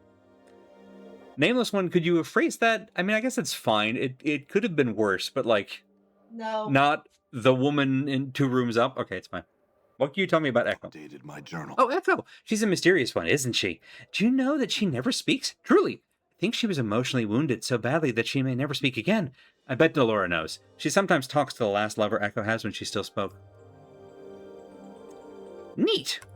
Well, we have a lot to follow up on. Okay, so, first Kimaxi. Actually, no, first Delora, because they're on the way. It's like we're doing a murder mystery LARP in the midst of all this. It's great. Did you find him? Has he agreed to return the keys to my heart? No, not yet. Oh, that's all I get? Okay, fine. Maybe when we finish your quest, then we can do that thing. This was Kimaxi? Yep. It's you again. Just can't get enough of me, huh? Questions? I was told you were seen sneaking away from Marissa's chambers recently. Is that connected with her missing veil somehow? Kimaxi flies into a rage. Who told you that? If I was there, Burke, I didn't take her filthy veil. Search my room if you like. Get you sniffing at my britches, though. See to it you're never allowed in here again. Why would anyone ever sniff at your britches? Beats me. Someone's nicked more than a few pair of them, though. Favorite leather brassiere, too. The iron studs. Interesting. So there's a thief all over. There's a thief ring going on. I'm betting it's one of the Modrons. It's one of the Motrons and they're doing it for science. Yeah, That seems correct. Alright, let's quick save I so we don't miss. genuinely don't remember who it is. Handkerchief. This is an unremarkable silk handkerchief. Okay, we're putting that back. Ah, Oh, then there's the thing behind you. Container is locked, hey? Hi. Oh, Anna! You didn't like this girl anyway. make Anna do all of your work for you? Oh my god. That's a gold earring. That's not what we're looking for. Done. Well, it's not in here.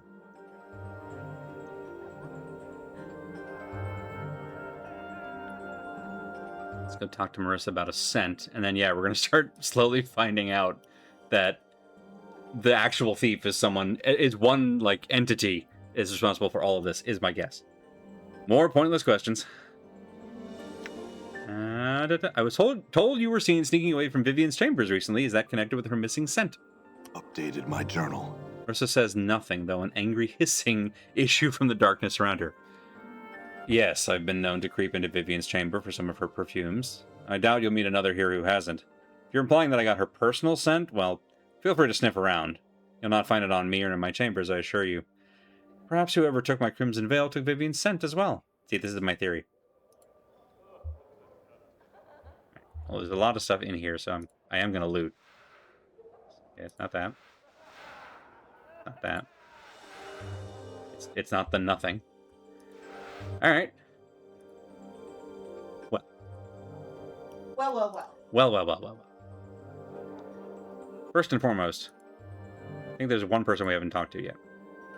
Possibly two. Yeah, Juliet. Let's talk to Juliet. Let's complete the circuit, and then... Dark-haired young woman is staring listlessly off into space, sighing miserably and occasionally picking at the seams of her green velvet gown. It's difficult to discern whether she's depressed or simply bored. Greetings! Greetings, yes, I'm named Juliet. How may I... Oh, never that mind. Leave me be, please.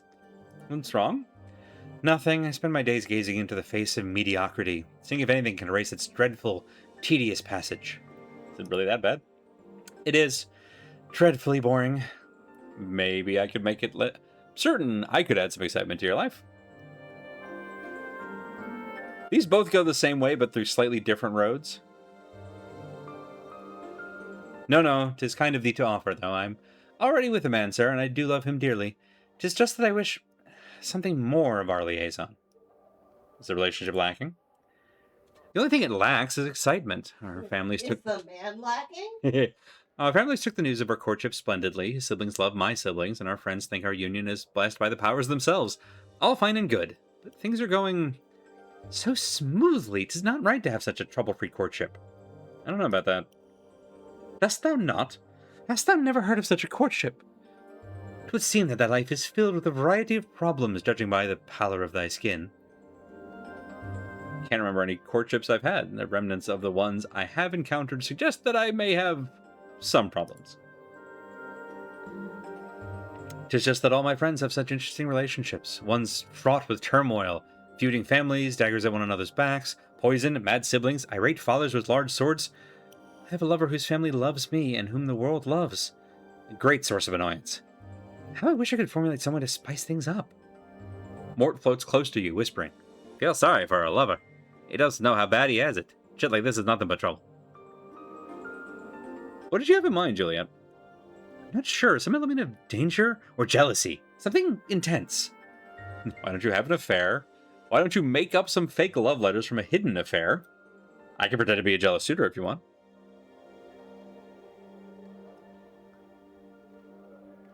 These both seem dangerous, but let's try this one.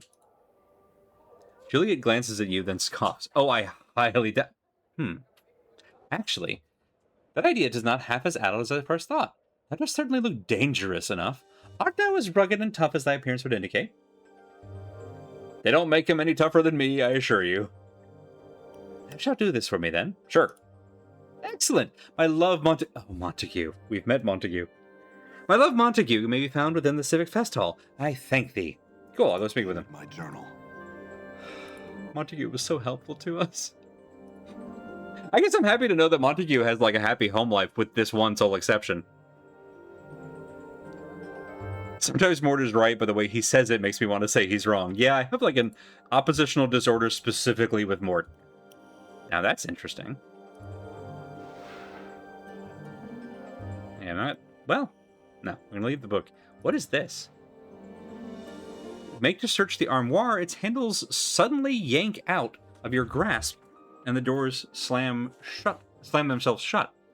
A disdainful humph issues from the cabinet. Oh ho? Hello? Hello indeed. The armoire gives another humph. What have we here? A rogue after some lady's frilly undergarments? You talk? Do I? Why, yes, I do. Who are you? I am Louis. I am Luis. And who are you? Thoughtless, uncouth fellow, rummaging about in other people's things. This is twice as funny considering how we find Luis in Resident Evil 4 in the original. Anyway, never mind that. What are you doing here? Well, sir, if you must know, I'm being an armoire. Are you the armoire of invincibility? Why are you being an armoire in this brothel? I happen to become an armoire because I want to be an armoire. Thank you very much. It's not to watch the ladies in dressing, nor to have them place their soft, sweet-smelling undergarments in my drawers where they can rub against my skin. Such accusations are an insult to the practitioner of the magic arts. I am merely soaking in the experience of what it means to be an armoire. The sights, the smells, the sensation. So the women know about this then? Yes, they do. And they wholeheartedly approve of... Well, not with their entire hearts exactly. And while they have not spoken of their approval in my presence, since they're not exactly aware that I am an armoire, I would not want them to know that I am anything but, and so have not been able to inquire on the matter. So, yeah. I'll need something from you to keep quiet about this one, buddy. Actually, no, I have some questions first. Can you return to your normal form at will? The armoire seems to think about this for a moment. I have no need to share such secrets with the likes of you. And besides, there is no cause to change back at the present moment, since I have not yet experienced the full sensations of being an armoire. It's a complex thing to hold and sort soft, frilly clothes, smelling of wondrous women smells. A drawer slides open and closed, the sound mimicking a pleasant sigh. Right, oddly specific denial, that.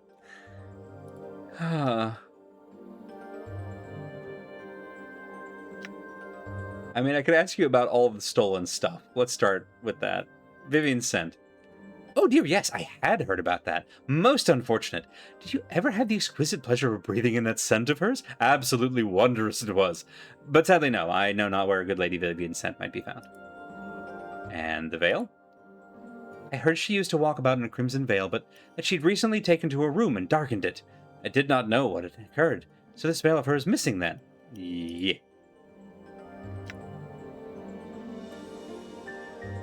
What can you tell me about Echo? Echo, she can't have always been mute, you know?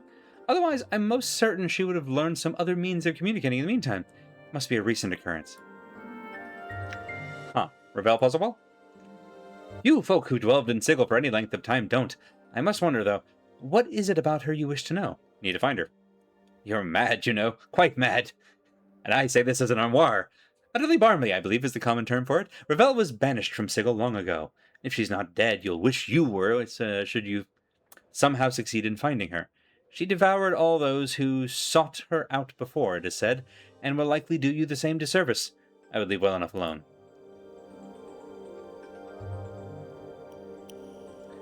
Why are you being an armoire? So they know about this? I don't need somebody to keep quiet on this one. Very well. Push! Open the third drawer, you scalawag. Reach your hand into the drawer. It slams shut on your fingers with great force. Searing pain races through your hand as you withdraw your battered fingers. Ha ha! Cretin! Idiot! Open the drawer, I said, and you reach in! He slams his drawer again for emphasis, then begins shaking with laughter. I'm going to tell them right now. First, I would tell you this one thing. I have been popping in and out of the brothel for a good long time. I'm quite knowledgeable regarding both its occupants and their activities. I assure you, talking about me is utterly worthless. Not only will you lose me as a potential source of information, but I'll simply disappear before someone comes to investigate your claims, leaving you looking the fool. That's right, Jasmine. He is a big piece of crap. Yeah, that's right. He's not immune to axes.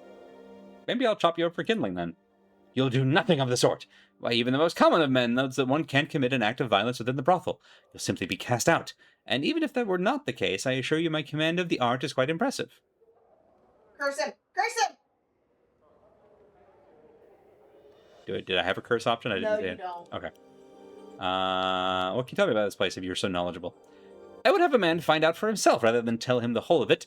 After all, that's half the joy of the... So you've told me literally nothing this whole time, and you claim that your value to me is as a knower. I have a knower. His name's Mort. Goodbye. I hate the Robert Picardo voice for this man. Anytime that I have a, like, sort of stuffed shirt character, I always find myself resorting to that. I'm going to talk to you one more time to see if anything has changed now that we've talked with everyone else. Honestly, It's Crimson Veil. Robert Picardo resorts to that. Set it alight and cast its remains into the deepest of pits. May that wretched thing never find her precious veil and be confined to that chamber for the rest of her days. Okay. So, you're unhelpful. Hi, guys. Come on, Chief. We're in a building full... Okay. Yeah, we've been there. What can you tell me about them, Mort? What's that to say? Annoying little clockwork pests. Always working to impose law and order on the multiverse.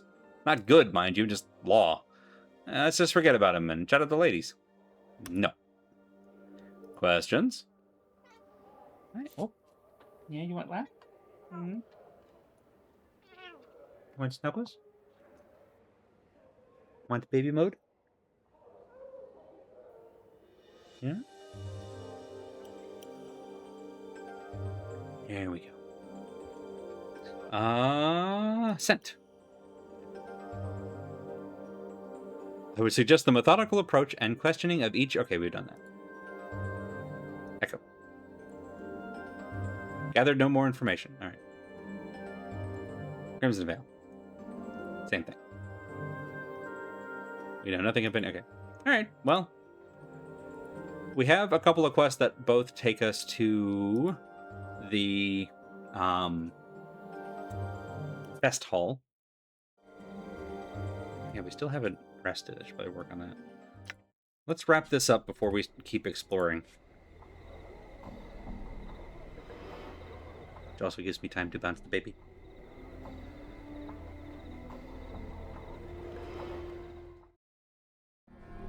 Okay. Oh, all right. Yeah. There. Need to see how the legs are doing. Give them a bit better, which I'm happy about. All right. Let's just track up this. All right, this is Montague. Ask around for it turns up somewhere. All right.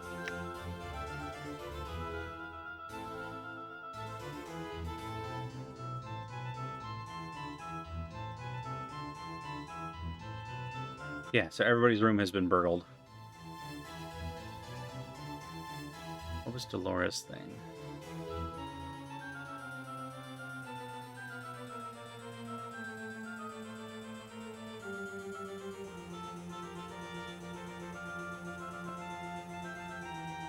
She might also be cursed. We should check on that. Oh yeah, because the curse that the Master of Curses gave us took away the other guy's voice. So maybe it's the same curse.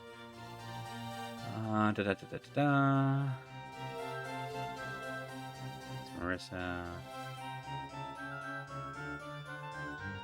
Someone in the Civic Festival, no, I know more about Ravel. Again, that's the guy we're already talking to. Fall from Grace. Somewhere up here was our talk with Delora. Personal scent.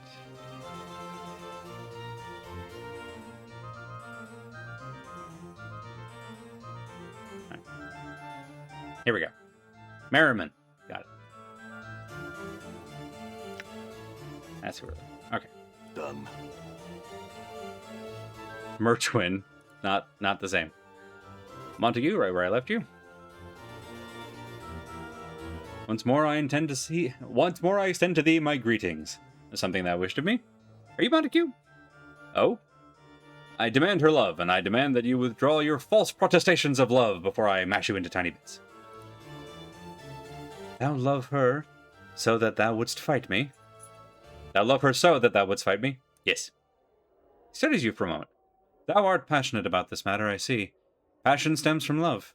Thou love her, and I could not deny her a love such as thine. I shall from this moment onward hold no claim on her.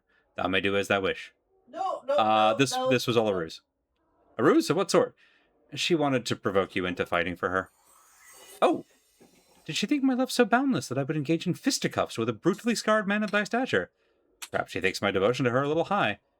What should be done about this? Turnabout's fair play. You could say that we've hooked up. That's what I'm going to tell her. I say ignore the chit. Act this in an unconcern. That'll spice things up considerably. Truly. Trust me, kid. Start ignoring her, create some friction, leave him wondering. I'll be clawing all over you to discover what the matter is. Right, Chief?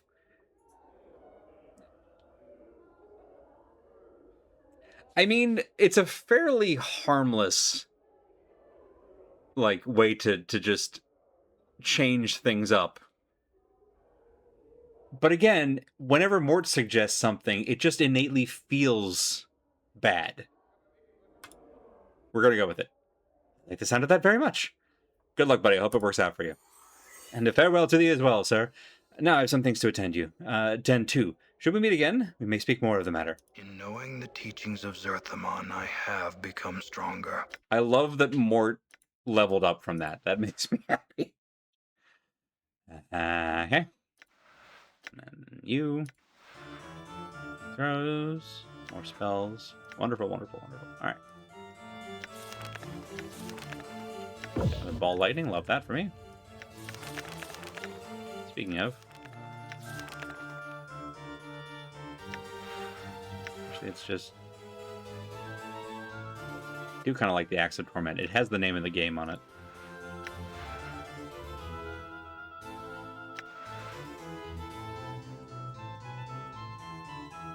Yeah, let's get the cool axe. And then 4 pistols and an extra remove curse. Great. Alright. Well, that, went fine, obviously. Now we just need to... Oh, yeah, Kisai. Hey, Kisai. You were fun to talk to.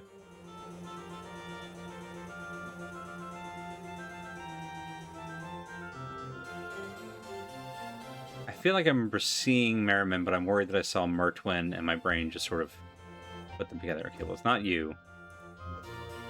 Let's see, is Merriman one of the... Because there are, trainers in each of the rooms here. Nope, come back here. Yeah. I like the idea, but then Mort said it, yeah.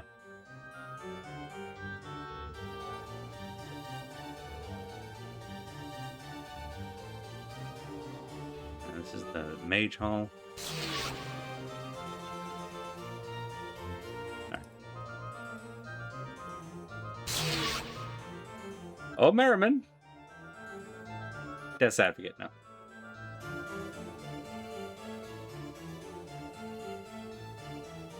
Three planes aligned. We still haven't talked to these folks. We will also do that at some point.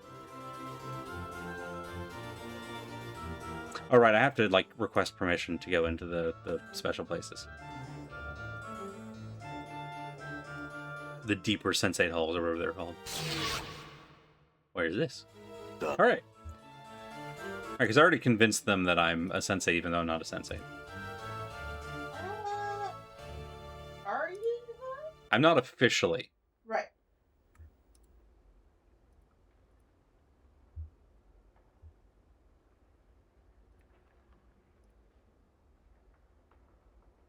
Assume these are all going to be locked until we talk to the attendant. Yeah.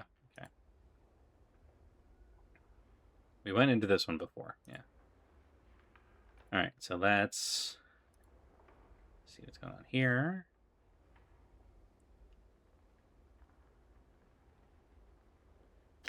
Would you like to rest? Yes, I would.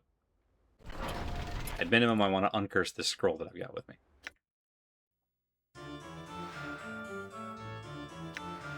I don't know how to do that. We're going to save first. Now we're going to look at the scroll. This is an old, fading, innocuous-looking parchment, bound with a single red ribbon and smelling faintly of mildew. Ribbon is held in place with a plain wax seal. Read it! Dated my journal. Scroll contains a few lines of shaky calligraphy and a strange rune. calligraphy reads, "This may not kill you, but it will slow you down, I am sure. Stop chasing me, you thieving bastards. It's my body. Mine, mine, mine. Now die." The rune suddenly throbs, and the entire scroll begins to dissolve into a stinking black mess. The fluid seeps directly into the flesh of your hands. In seconds, the magical hemotoxin begins to render your blood into black bile. For a moment, you clutch at yourself, howling in agony, and then the pain subsides. You have survived whatever horrible magic was placed upon the scroll. Neat. Totally normal. I'm sure that's fine and nothing bad will come of it ever. Okay.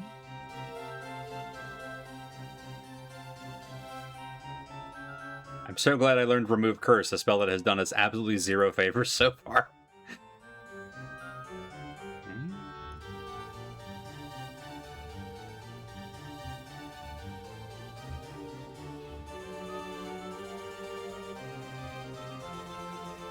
Am I nuts? We were told Merriman was in the fest hall.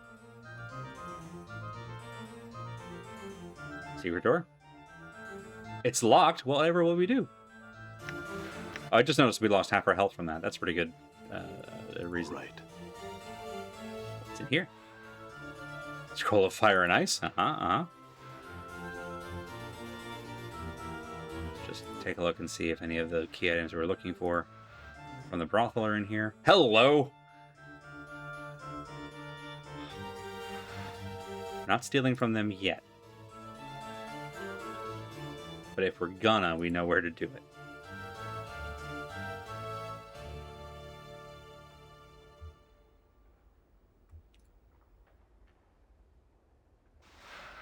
Just gently peruse. Okay.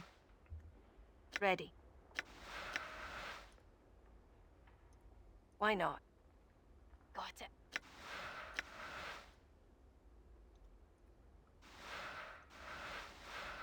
Oh, okay. Done. We do not need your pocket change.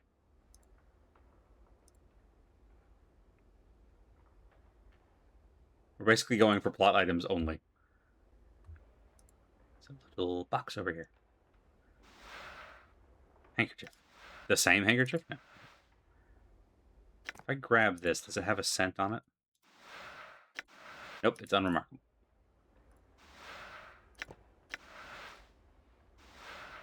Okay.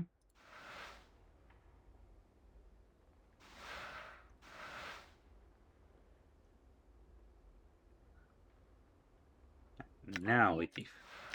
Why not? Got it. Jewelry, bunch of money. Alright. All right.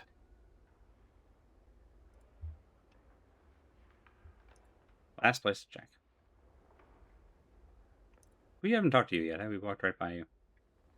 Woman before you is incredibly attractive. There's some intangible aura about her that makes you want to speak to her. As you step up to her, she glances at you coyly, then gives a knowing smile. Greetings! Write a scroll of ice and fire is bootleg George R.R. Martin. You want something, yes? I can help you. Name your desire and I shall provide. I love the fest hall. Woman ignores Mort, her eyes locked with yours. She smiles, awaiting your response. I want my memories returned, all of them. What do you have that I might want? All that you might want lies within my reach. What little I do not possess, I can obtain. There is something that I want. Knowledge. Knowledge. Such a thing I do not seek to deal in. Surely you have some other want, some other need you can speak of. Sure. All my memories returned.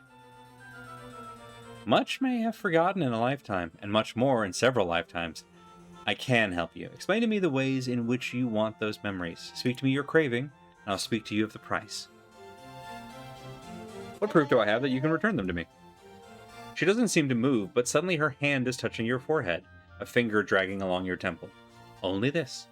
You feel as if the fog in your head has been peeled away briefly, enough to catch a glimpse of remembrance. Before you can focus on the memory, the fog rolls back in. Only this. Only tell me why you desire it. Speak of your craving, and I shall speak to you of the price. Describe the way in which you want your memories back. As you speak, her smile fades. She leans forward attentively, her eyes ravaging your features as you speak. Her presence compels you to speak more than you normally would, and after a few moments, her eyes flutter closed as she gives a sharp intake of breath. Suddenly, desire for your memories begins to wane. Your want slowly drains out of you. Hey, it was the thing I thought it was. Leaving only a cold emptiness in its wake. She opens her eyes again as you stop speaking. What's wrong, traveler? Do you no longer want your memories returned to you? What have you done to me? Whatever do you mean? Despite her innocent demeanor, you're certain something unnatural has occurred. You somehow sightened off some part of your desire, stolen it away from you, stolen it away from some ghastly collection of wants, or perhaps to feed upon. You finish speaking your desire, you're certain it would have been lost forever. Come now, is there something else you want? I best not. Farewell. What an interesting person. Aye, what? Might as well. Got it. Damn. Bathtub. Courtyard. Portrait of the artist is young man. Alright, away we go. Well, this was a bust. Alright. Let's see if we can find Merriman back out here.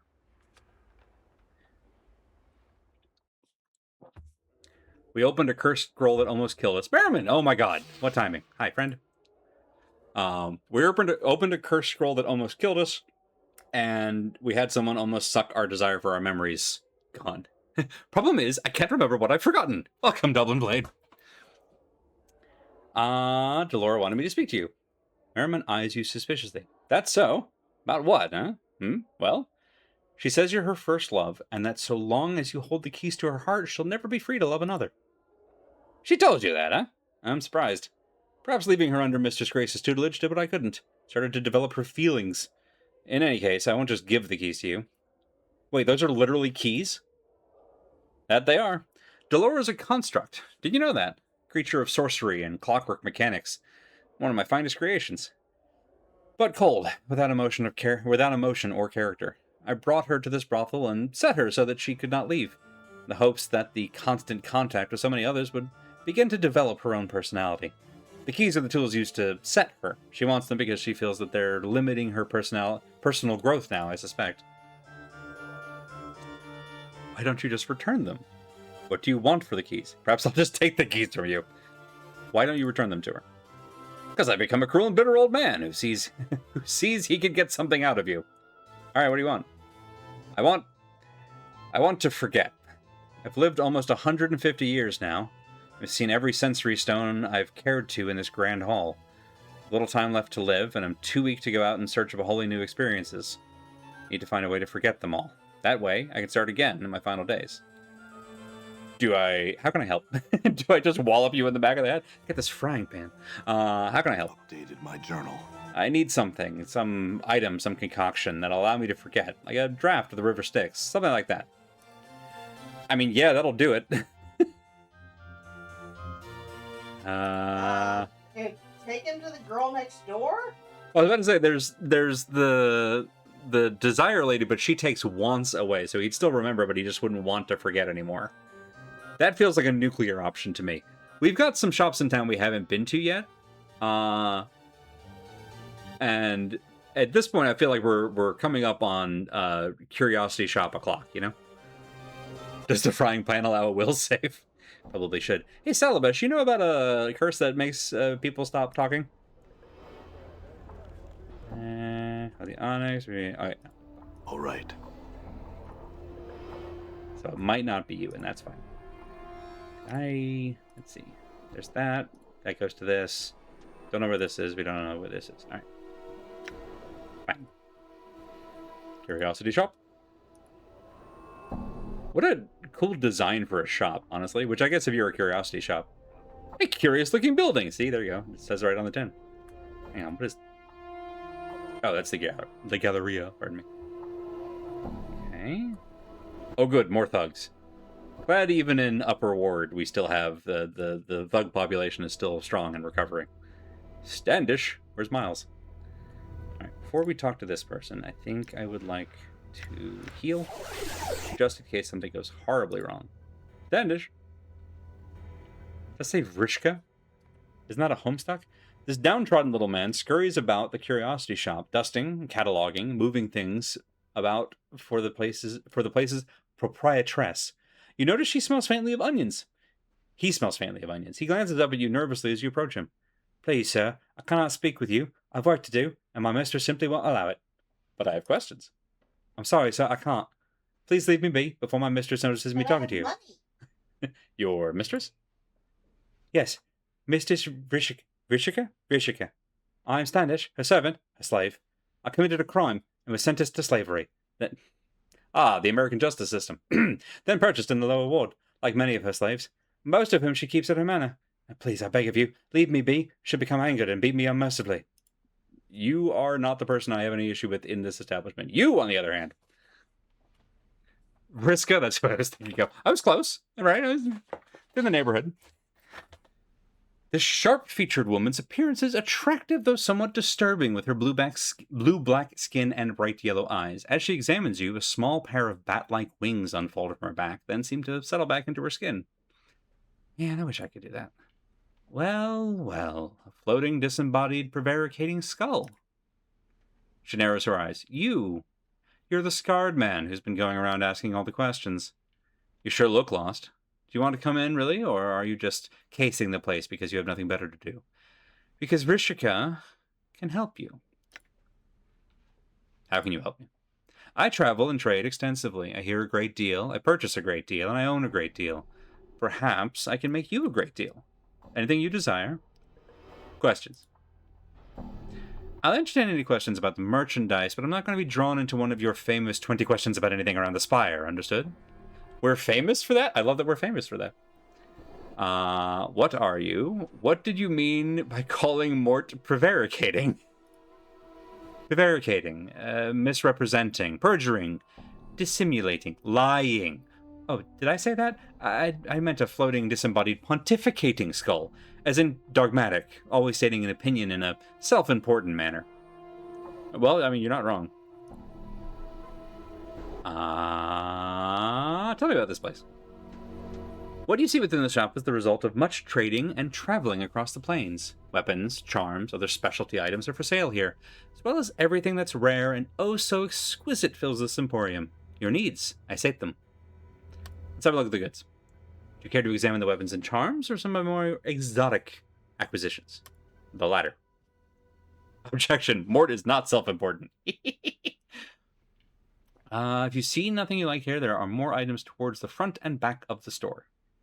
Bean's tongue, Gorgon salve, metallic cube figurine. It's a little Modron. It's a little Modron, like Funko Pop. It's fantastic. The monster jug. I mean, it's fine. I've been on Tumblr. Front of the store, back of the store. Gorgon salve. I traded for this with some sword-slinging prime worlder. Perseus, I think. For real? Perseus, I think was his name. Smeared onto the surface of any being turned to stone, it will revert them to flesh. Only 100 copper commons. A bargain, considering how handy it might come in. Yeah, alright. Assuming this is real, we'll grab one. It's cheap enough. I gotta get the Funko Pop. You examine a small metallic replica of a cube-like creature with huge eyes on one of its faces. The toy has 2 legs, 2 arms, 2 folding wings, and at least 18 points of articulation. Oh, it's perfect. It's a Modron action figure. Rishika smiles as you pick it up. A collector's item, perhaps, or a piece of artwork. Who knows? But I like it. If you do buy it, ask around. Someone might know more about it than I. You can have it for only 1,500 copper coins. We can afford that. Gimme. A wise choice. Please enjoy the newest acquisition. Once more into this. Don't want to take a chance on these yet. Front of the store. Baby oil. Chocolate. The chocolate closet. Gimme. You examine a twisted little imp-like creature sculpted out of pure milk chocolate. It looks delicious, does it not? Imported from the lower plains. These are rare, you know. Quite prized by lovers of chocolate and confections. We got our quest item. It's a real quasit. A fiendish familiar polymorphed into, oh god, into chocolate by powerful sorcery. It's only 199 coppers. I'll take it. Well, let's pause there. You're gonna want to buy like everything. I want to buy basically everything. Luckily, we're rich. Before we buy everything, we have a second ad. That's 3, Andy. We have a second ad break. where we'll run 3 minutes of ads. There, I got ahead of myself. To knock out pre-rolls for the remainder of the stream, and then we'll be back with more shopping episode, like every proper D&D game. See you in a few.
I think a chocolate closet would be salty sweet. That tracks. I realized as she said it, I had mentally mixed up closets and mephits, which are the like elemental, the little imp guys. And I was thinking about like, you know, a chocolate mephit is just dusted chocolate. But that was maybe too obvious a joke. Because we haven't already done it for half an hour of the stream, sidebar. Currently fortunate enough to be playing in an online D&D game run by a good friend of mine, where I got to play a warlock who is the Pact of the Chain warlock, so you get like the advanced familiar thing. And I picked a Quasit. And his whole thing, he's a great old one warlock, but because it's a like sort of modern fantasy setting, his dark patron is the algorithm. So his Quasit familiar is Dartmoor, which is a rearranging of the letters of moderator, because that he's the one who comes and blocks all the bad people. It's been very fun, and if we have time towards the end of the stream, I'll pull up my art of Dartmoor. I think at one point I lost my familiar and we had to do the find familiar spell to resummon him, and it calls for like 50 gold worth of like ritual ingredients, but it doesn't really specify. And so based on the character, who is a full-time streamer and very toxic, I described him going to like the fantasy equivalent of a 7-Eleven and walking away with whatever the equivalent of 50 gold pieces worth of junk food is, which I can only imagine, and then just like put a whole bunch of Monster Energies and like gas station hot dogs in a circle to summon this closet back. Imp is the best back to the chain summon, so I admire your commitment. Yeah, I gotta go with flavor on this one. And it's nothing but flavor all the way down. yeah, I mean, it's some of it is also knowing this GM. But yeah, I mean, that's for characters. Some of the folks in the chat who I've known and played with for years know that like optimization is not usually the siren song for me. I still build characters with like being able to contribute numerically in mind. But I always find myself making at least a few suboptimal choices just to prove to myself that Let's this be is a clear realistic about character. Exactly what kind of character this Hmm? is playing. Hmm? Because I'm in the same game. And My partner's I have in the same game. rogue swashbuckler that gets sneak if none of the other party members are within 5 feet of me. Mhm. And this asshole, more than once, has had Dartmoor assist me while invisible. So I can't even tell Dartmoor to go away. Don't know how much of that came through on the mic, but yeah, so Bast is playing a swashbuckler rogue whose whole thing is essentially being a daring fighter and like 1v1ing people. And so I regularly am like, hey, okay, if I don't have a combat activity for Dartmoor, I'll be like, oh, go assist that person, and so I go and assist the rogue, which still gives you advantage so you can sneak. But it's just very, Off all my it turns off all of your other like class abilities that are dependent on that. Hey, Willow. I have a Sometimes he doesn't assist. You just tell him to go over and watch. Well, yeah, he's got to get good footage. I strapped a GoPro to my closet, and he's got to get the my money's worth. Losing flight might keep me up at night or two after a banger of a session. Yeah. I have a con of 5 and a dex of 9. Everything else is up there. I think that's a decent stat spread, if I'm honest. Waiting for my it's not tea, it's just hot water. So it's sort of like vanilla tea. I didn't accidentally chase you off of like doing actual tea, did I? No. Okay. I realized at some point that I don't actually like tea. I don't dislike tea. But the difference between hot water, which is the thing that actually like has a restorative makes my throat feel better, particularly on a night like this when I'm doing a lot of talking. I can get just from the water. Having the tea just added extra steps without really adding a lot of extra joy. So I just started getting the hot water. It's a very utilitarian decision. Because we're loosely on topic, I'm currently in an online campaign run by someone I believe is a mutual friend that moved back up to Wisconsin. Flavor characters are just fun. Right, it's cup flavored tea. That's exactly right. Well, Bad Road suggested, and I agree, that we should ask about the baby oil. I'm gonna just take a moment to... It's so cute. Small metal toy is a replica of a cube-like mechanical creature. Intricacy of the toy is incredible. I'm... Oh god, we can use it? Yep. Do we get a Modron familiar? Okay, hang on to that for a moment. Hold that thought. The chocolate quasit. Yep, there it is. It's a little imp-like creature, a quasit, a sort of fiendish familiar, that has been polymorphed by powerful magic into sweet milk chocolate, imported from the lower plains, as are quite prized by lovers of chocolate and confections. Incredible. A cup of delicious cup. I mean, we've got enough money. I can probably buy most of the stuff. We don't really need... As I've, somewhat to my chagrin, discovered, most of our companions will only use the weapons that they come with, which is fine, that's their right. But we're a mage, so weapons don't... charms might be helpful, but weapons don't really do it for us. Polymorph is versus Curse in second ed? If so, that's wild. Because... yeah, I believe so. Because we have a remove curse spell in the tank. Let's see. Fiend's Tongue, Monster Drug, baby oil. You examine a number of small bottles, each labeled as baby oil. Vrishika picks one up and presents it to you. Interested? It's the real thing, of course. Thousands of mewling mortal babies went into the making of this stuff. Baby oil made with real babies.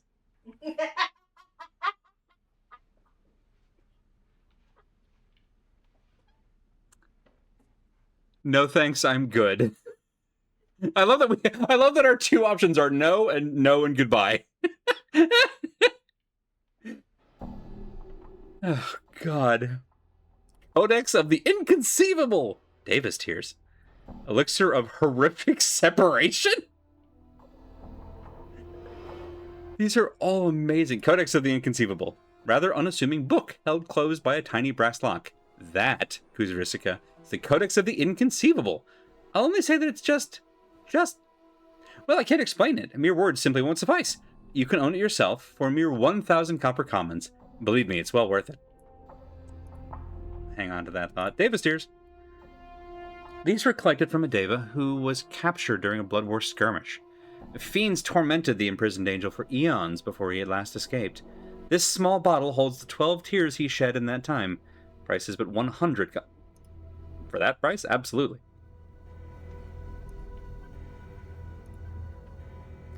The Elixir of Horrific Separation.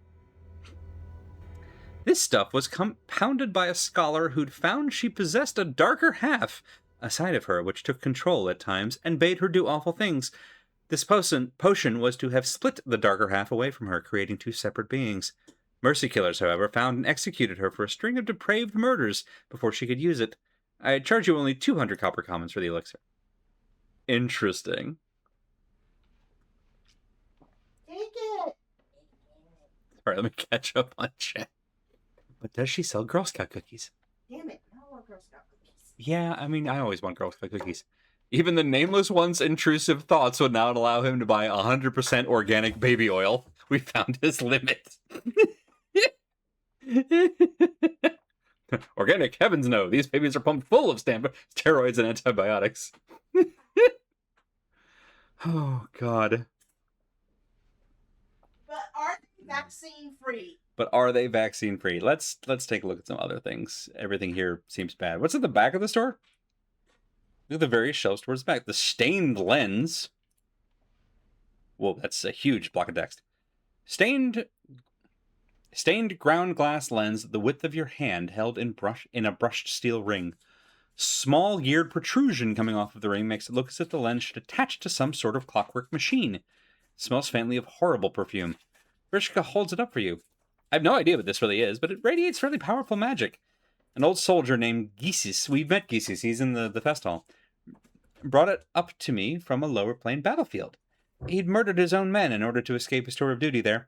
Brought me a number of interesting items he'd collected over the course of his campaign. Kept it mostly as a conversation piece. You might have it for a mere 149. Like that one. I think we'll keep that one, but yeah, that one's a horrible perfume. So I don't think that's the...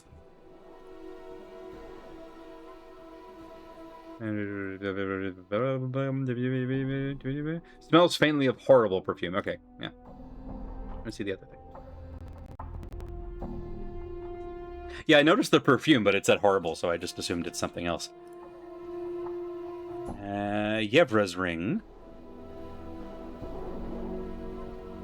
I can't help but notice that Yevra is Harvey spelled backwards. You examine a ring in a small padded case. Vrishka holds it up so that it... Is it... Does anyone else remember Harvey the Rabbit? This is Yevra's ring of almost invisibility. It makes its wearer invisible. Well, almost. I'll part with it for the meager... No, that's very funny, but no. No, take it. I want to see all the things. There's at least one other item here that's $1,000, and I don't want to blow what remains of our wad on trinkets before, you know. I've already gotten the thing that is most important to me that doesn't seem at all quest related, which is the Funko Pop Modron. Right. You examine a large pewter ale stein covered in strange runes. Vrishka holds it up for you to see more closely. An ale mug of unusual manufacture, which keeps its contents, usually beer, of course, icy cold, whatever the surrounding temperature. 299 copper commons. You'll enjoy the frostiest ale you've ever had. Okay, so we take this back to the bar and we just put it over Ignis's head and cool him off. Frostiest ale you've ever had. You know what? Sure. At some point, we're probably going to need to keep something cold. The fun part of all of this is almost all of these do have a purpose. Well, that's the thing, is that the care that went into the description and specificity of a lot of these is that the ones that don't stand out on their own as super cool almost certainly tie into something somewhere. Right. I forget if Harvey's 6 feet tall included the ears or not. I also don't remember. I don't think it did, actually. Watched an 1.5-hour documentary review that went into how successful Dragonlance was as literature, but failed horribly in every other medium. Yeah, fair. Ragdoll. Ears have not been kind to this tiny ragdoll. It's coming apart at the seams. Bro, same. And it looks like its threads are unraveling. It's obviously intended to be a replica of the Lady of Pain. Seems gauche. The button eyes and its plush softness don't strike much fear into your heart. Someone made a Lady of Pain plushie? Rishika holds it up for you. This was found in a well-trapped strongbox sunk deep beneath the surface of Sigil. It's part of a small hoard of treasure, and it's forbidden magical text, though I don't know what it's for. If you like it, it's only 99 copper coins. I want to take this to Fel specifically, and just see what they think of this. Alright, still have 2,600. We're down to these things. And yeah, I like this lens. We at least know who that's tied to, and they're like right next door. Fiend's tongue. Let's at least get the description on these. This is a fiend's tongue. A Cornigon's, I think, but who really knows? It's said that placed into the mouth of any living thing, it will give the ability of speech, even if there was none before. I'll take it. Alright. Glad we checked. Monster jug. Despite its common appearance, you feel reluctant to touch the thing, as it might bite you. It's a jug. It's got some sort of monster trapped in it. That's why your hair's prickling up like that. If you like it, it's only 129 copper. No, but that's neat.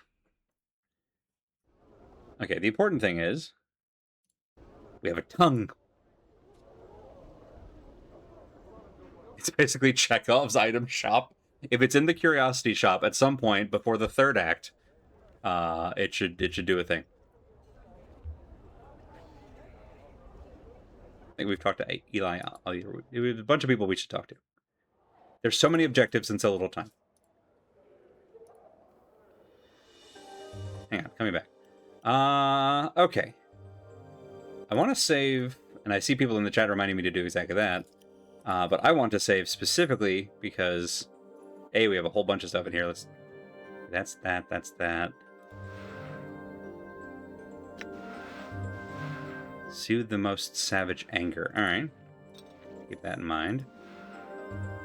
Get that to what's her name. Hang on to this. Identify! Spell. Years haven't been kind to this tiny ragdoll. Yada yada yada. Nice. Talk to...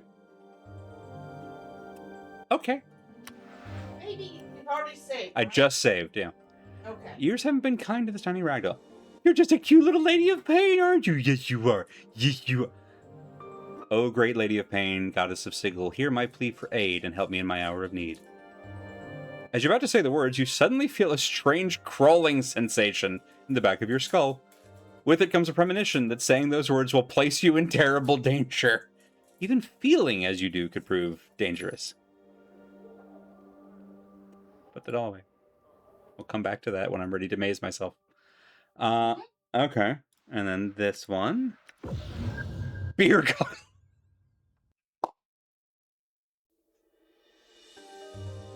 Cursed. Special. Intoxicates wearer. Immunity to panic. -1 damage, +10 base hit points.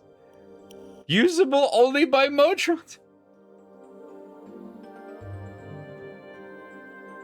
This game might be perfect. Okay, I'm gonna... You know what? Dakon, you hold these, because I'm confident you won't use them. Alright, that's its own thing. Giving you back to the what's-his-face. Don't remember what these were for. Soothe the anger, okay. This we don't have a use for yet, doesn't mean that we won't later. Yeah, hang on. after this. Still never figured out what this was. You know what? As long as we're in the using random items phase. Copper earring looks extremely old. Same with the grooves. The earring way. Okay. Can I just...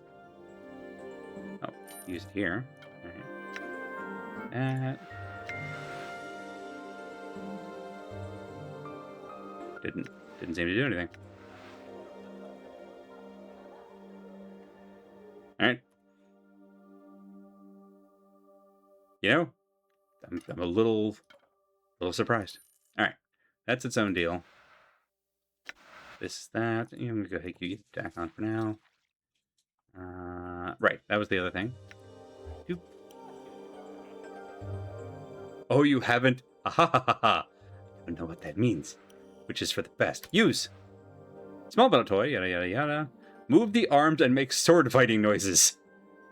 The toy clicks and whirs as you move its clockwork joints. Within moments, the cube has vanquished every imaginary opponent you have sent against it. Settled back into its normal position. Wave its arms and make cheering noises.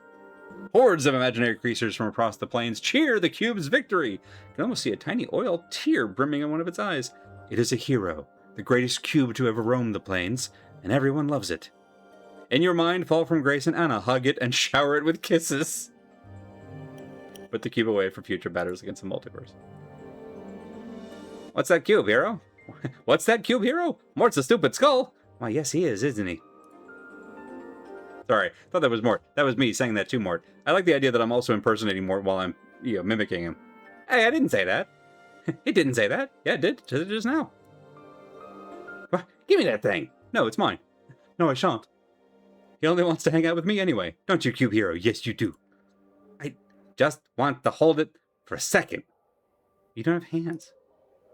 I want to hold it with my teeth. No, I think I'll just put it away. Smash that Modron cube to bits. You hear anything, cube hero? Huh, neither did I.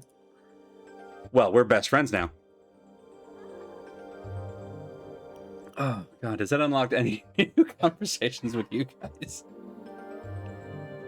Do you know what this little cube-like toy creature is? The object is a portal cube. The user is to position the appendages of the portal cube in such a manner that it will activate. Once activated, the portal cube will transport the user to whatever destination it was tuned to during its creation. And where will that be? We do not have that information. Over 97% of all portal cubes function in a slightly different manner. We were not present at the construction of the subject's portal cube, nor have we ever been given instructions as to its use. Should the subject desire to utilize portal cube, you'll have to determine its method of operation and destination via experimentation. Cool. Terrifying, but cool. Just sitting around playing G.I. Joes and then suddenly we're in Mechanus. Alright, well, talked to... Right, we gotta get, what's his name's, the Thingamonger. Find a way to erase his memory, right, okay. David Tears, hang on, we've got the... I'm gonna see what Marissa thinks of the Gorgons have. And then we'll hand over a tongue. It is a... Tongue lady? Yeah, we're gonna go tongue lady. There she is.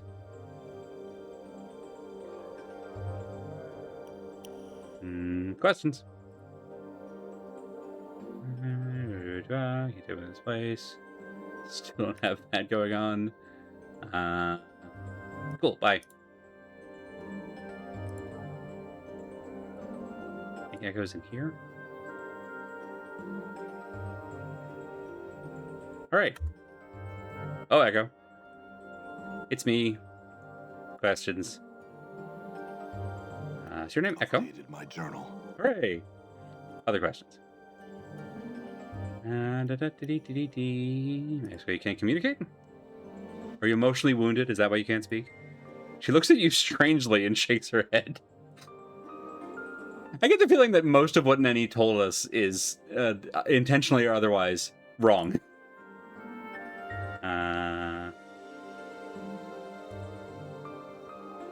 Interesting. Okay. So we...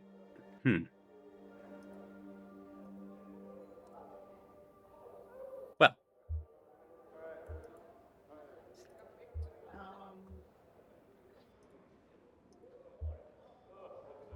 Here's one thing we didn't do last time we were in here. If Nenny telling us stuff has been wrong, What? is it possible that Nenny has the stuff? Might as well. All right. No? Nope. Alright. Well, we got that going for us. Alright, let's go to... It's possible you have to hit the news button maybe On the tongue? on the tongue. Yes, do I have to do it like... I'm going by, other similar games of this nature. And... That's that. Tongue! Nope, can't use it. Oh, how about if I do... Nope, wrong item type. Alright. Yeah, I really thought that was it. Oop, let me out. Let me out. Okay.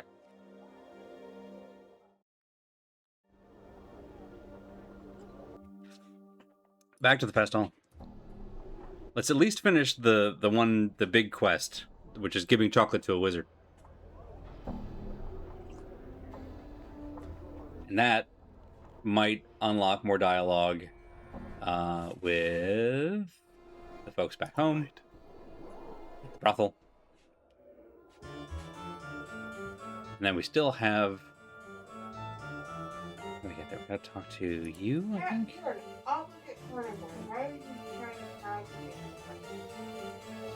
Yeah, that's funny. You okay, buddy? You... There we go. Can you help me? You show me the sensoriums. The private one. Yes, here we go. Alright. Done. This is where I thought a different person was. Merriman. Well, say. Thanks, Pop. I've brought your imported chocolate as a gift. Oh, very kind of you. Very gentlemanly. May I see it? Quasit. Takes it from your hands. Oh, quite rare these are, and most delectable. Bites off a large piece and tucks what's left into his tunic. That's just going to be a chocolate schmear when you're done. Questions? May I have some candy? Ravel. The mention of her name, he swallows the candy he's sucking on with a loud gulp, wincing in pain.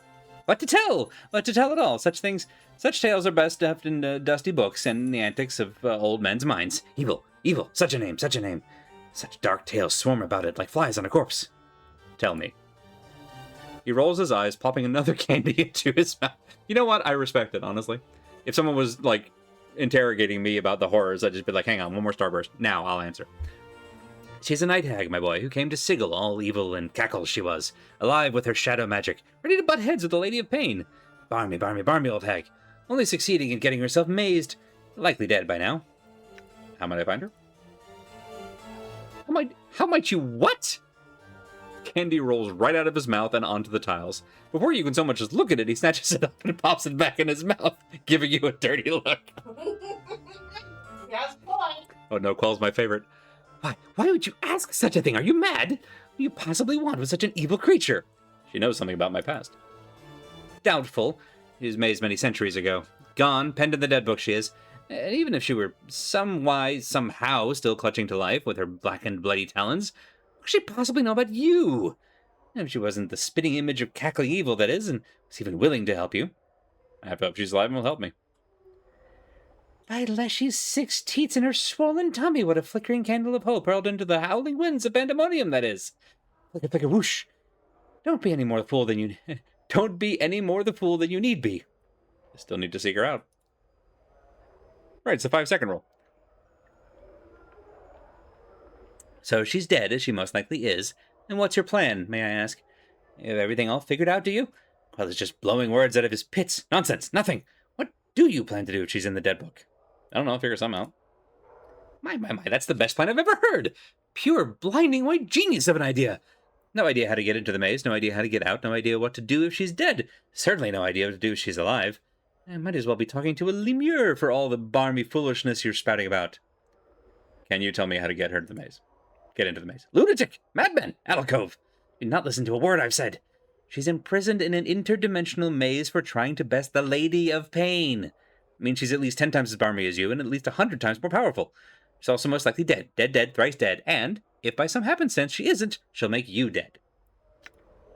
Okay, can you tell me how to reach her or not? Quell goes quiet, chewing on his lip. After a moment, he fishes around in his tunic for a minute, then plops it into his mouth. You're serious? Serious now? Why so serious? Ahead of its time. Why so serious, so Beator bent, so mule stubborn?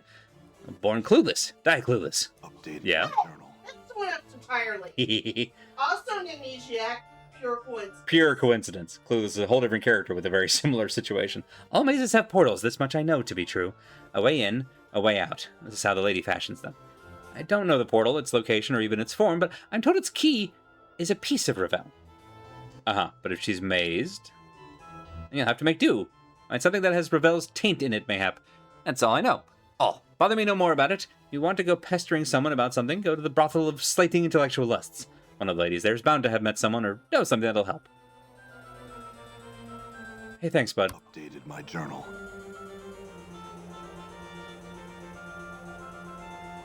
My dude took so much time just to tell us he couldn't help. I want to steal more of his candy now. I know that's bad of me. Nevertheless. Actually, before we do that. Done. Nope, I lied. I lied to myself. Let's go back. So, and I don't want anyone to spoil anything for obvious reasons. Smell of sensates and But I do find it interesting that as I visited the curiosity shop, bought a whole bunch of things, and then started heading back to the brothel, 3 different individuals were like, save. And nothing happened. So clearly I haven't triggered whatever thing y'all were worried about me triggering is. Again, don't spoil it. But it was just one of those where I was like, I was all braced for it, and then nothing happened. Did you look at all the memory stones? No, we looked at one of them. I suppose I could very much look at the rest. But first, I'm going to talk to... Is it here? Yes, Eve.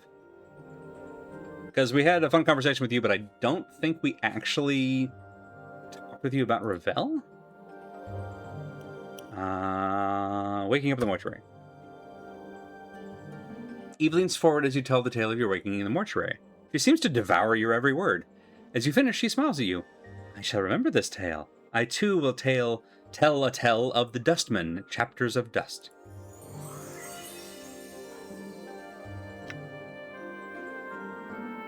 There are chapters in the Dead Book, the massive tome which the Dustmen keep, that records the passing of all that lives into the eternal boundary. In this book, there are chapters that are naught but dust. It's believed that the names therein are lost souls who cannot die, but must suffer life eternally until history itself dies and grants them release. Well, I wonder who that sign's for. Question for you. Ravel. Tale of Ravel Puzzlewell, frightener of children, begins and ends with a question. What can change the nature of a man? Many were the times she posed this riddle to those who approached her, those who sought to glean from her the strange magics that she alone seemed to possess. All attempted to answer her query, but to no avail. They found price on their wrong answer to be some horrible fate, always more terrible than the last victim's.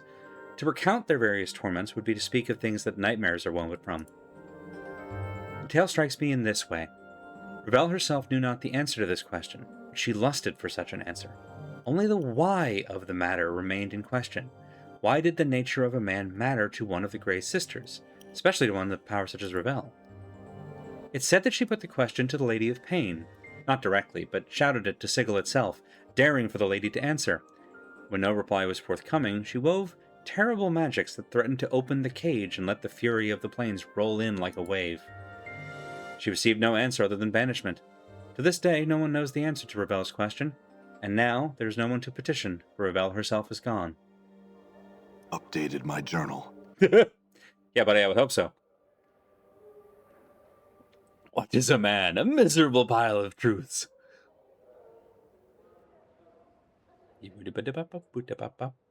Ravel is clearly a Dracula. Well, we've got a Medusa, it's only fair. Wait, there is more. Though my tale ends with Ravel's demise, there are some that claim the hag still lives. There's a silent prostitute here who once talked of such things, but she speaks no longer. If she would speak to you, she might tell you more of Ravel. What else can you tell me about Echo? Echo? I once heard a tale of a girl who knew the word that, if spoken, would undo the multiverse. Perhaps this is Echo. Ask Delora, though. I understand she sometimes meets with one who knew Echo before she stopped speaking. Alright. And I think we're not going to get anything more out of Delora until we solve her maker's the situation. Correct. Okay. Alright. So that's our chain of evidence. We get we help erase Merriman's memory, but before whatever it is triggers, we get him to give us the keys. We turn those to Delora. We ask Delora about the situation, which we get to unlock Echo's ability to speak, which we learn more about Ravel, to get a piece of her, which we go into the maze, and then profit.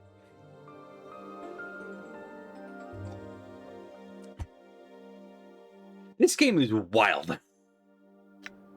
Alright, so, on that note, we've got like 4 minutes left. I think that's actually about as good of a stopping point as we're gonna get.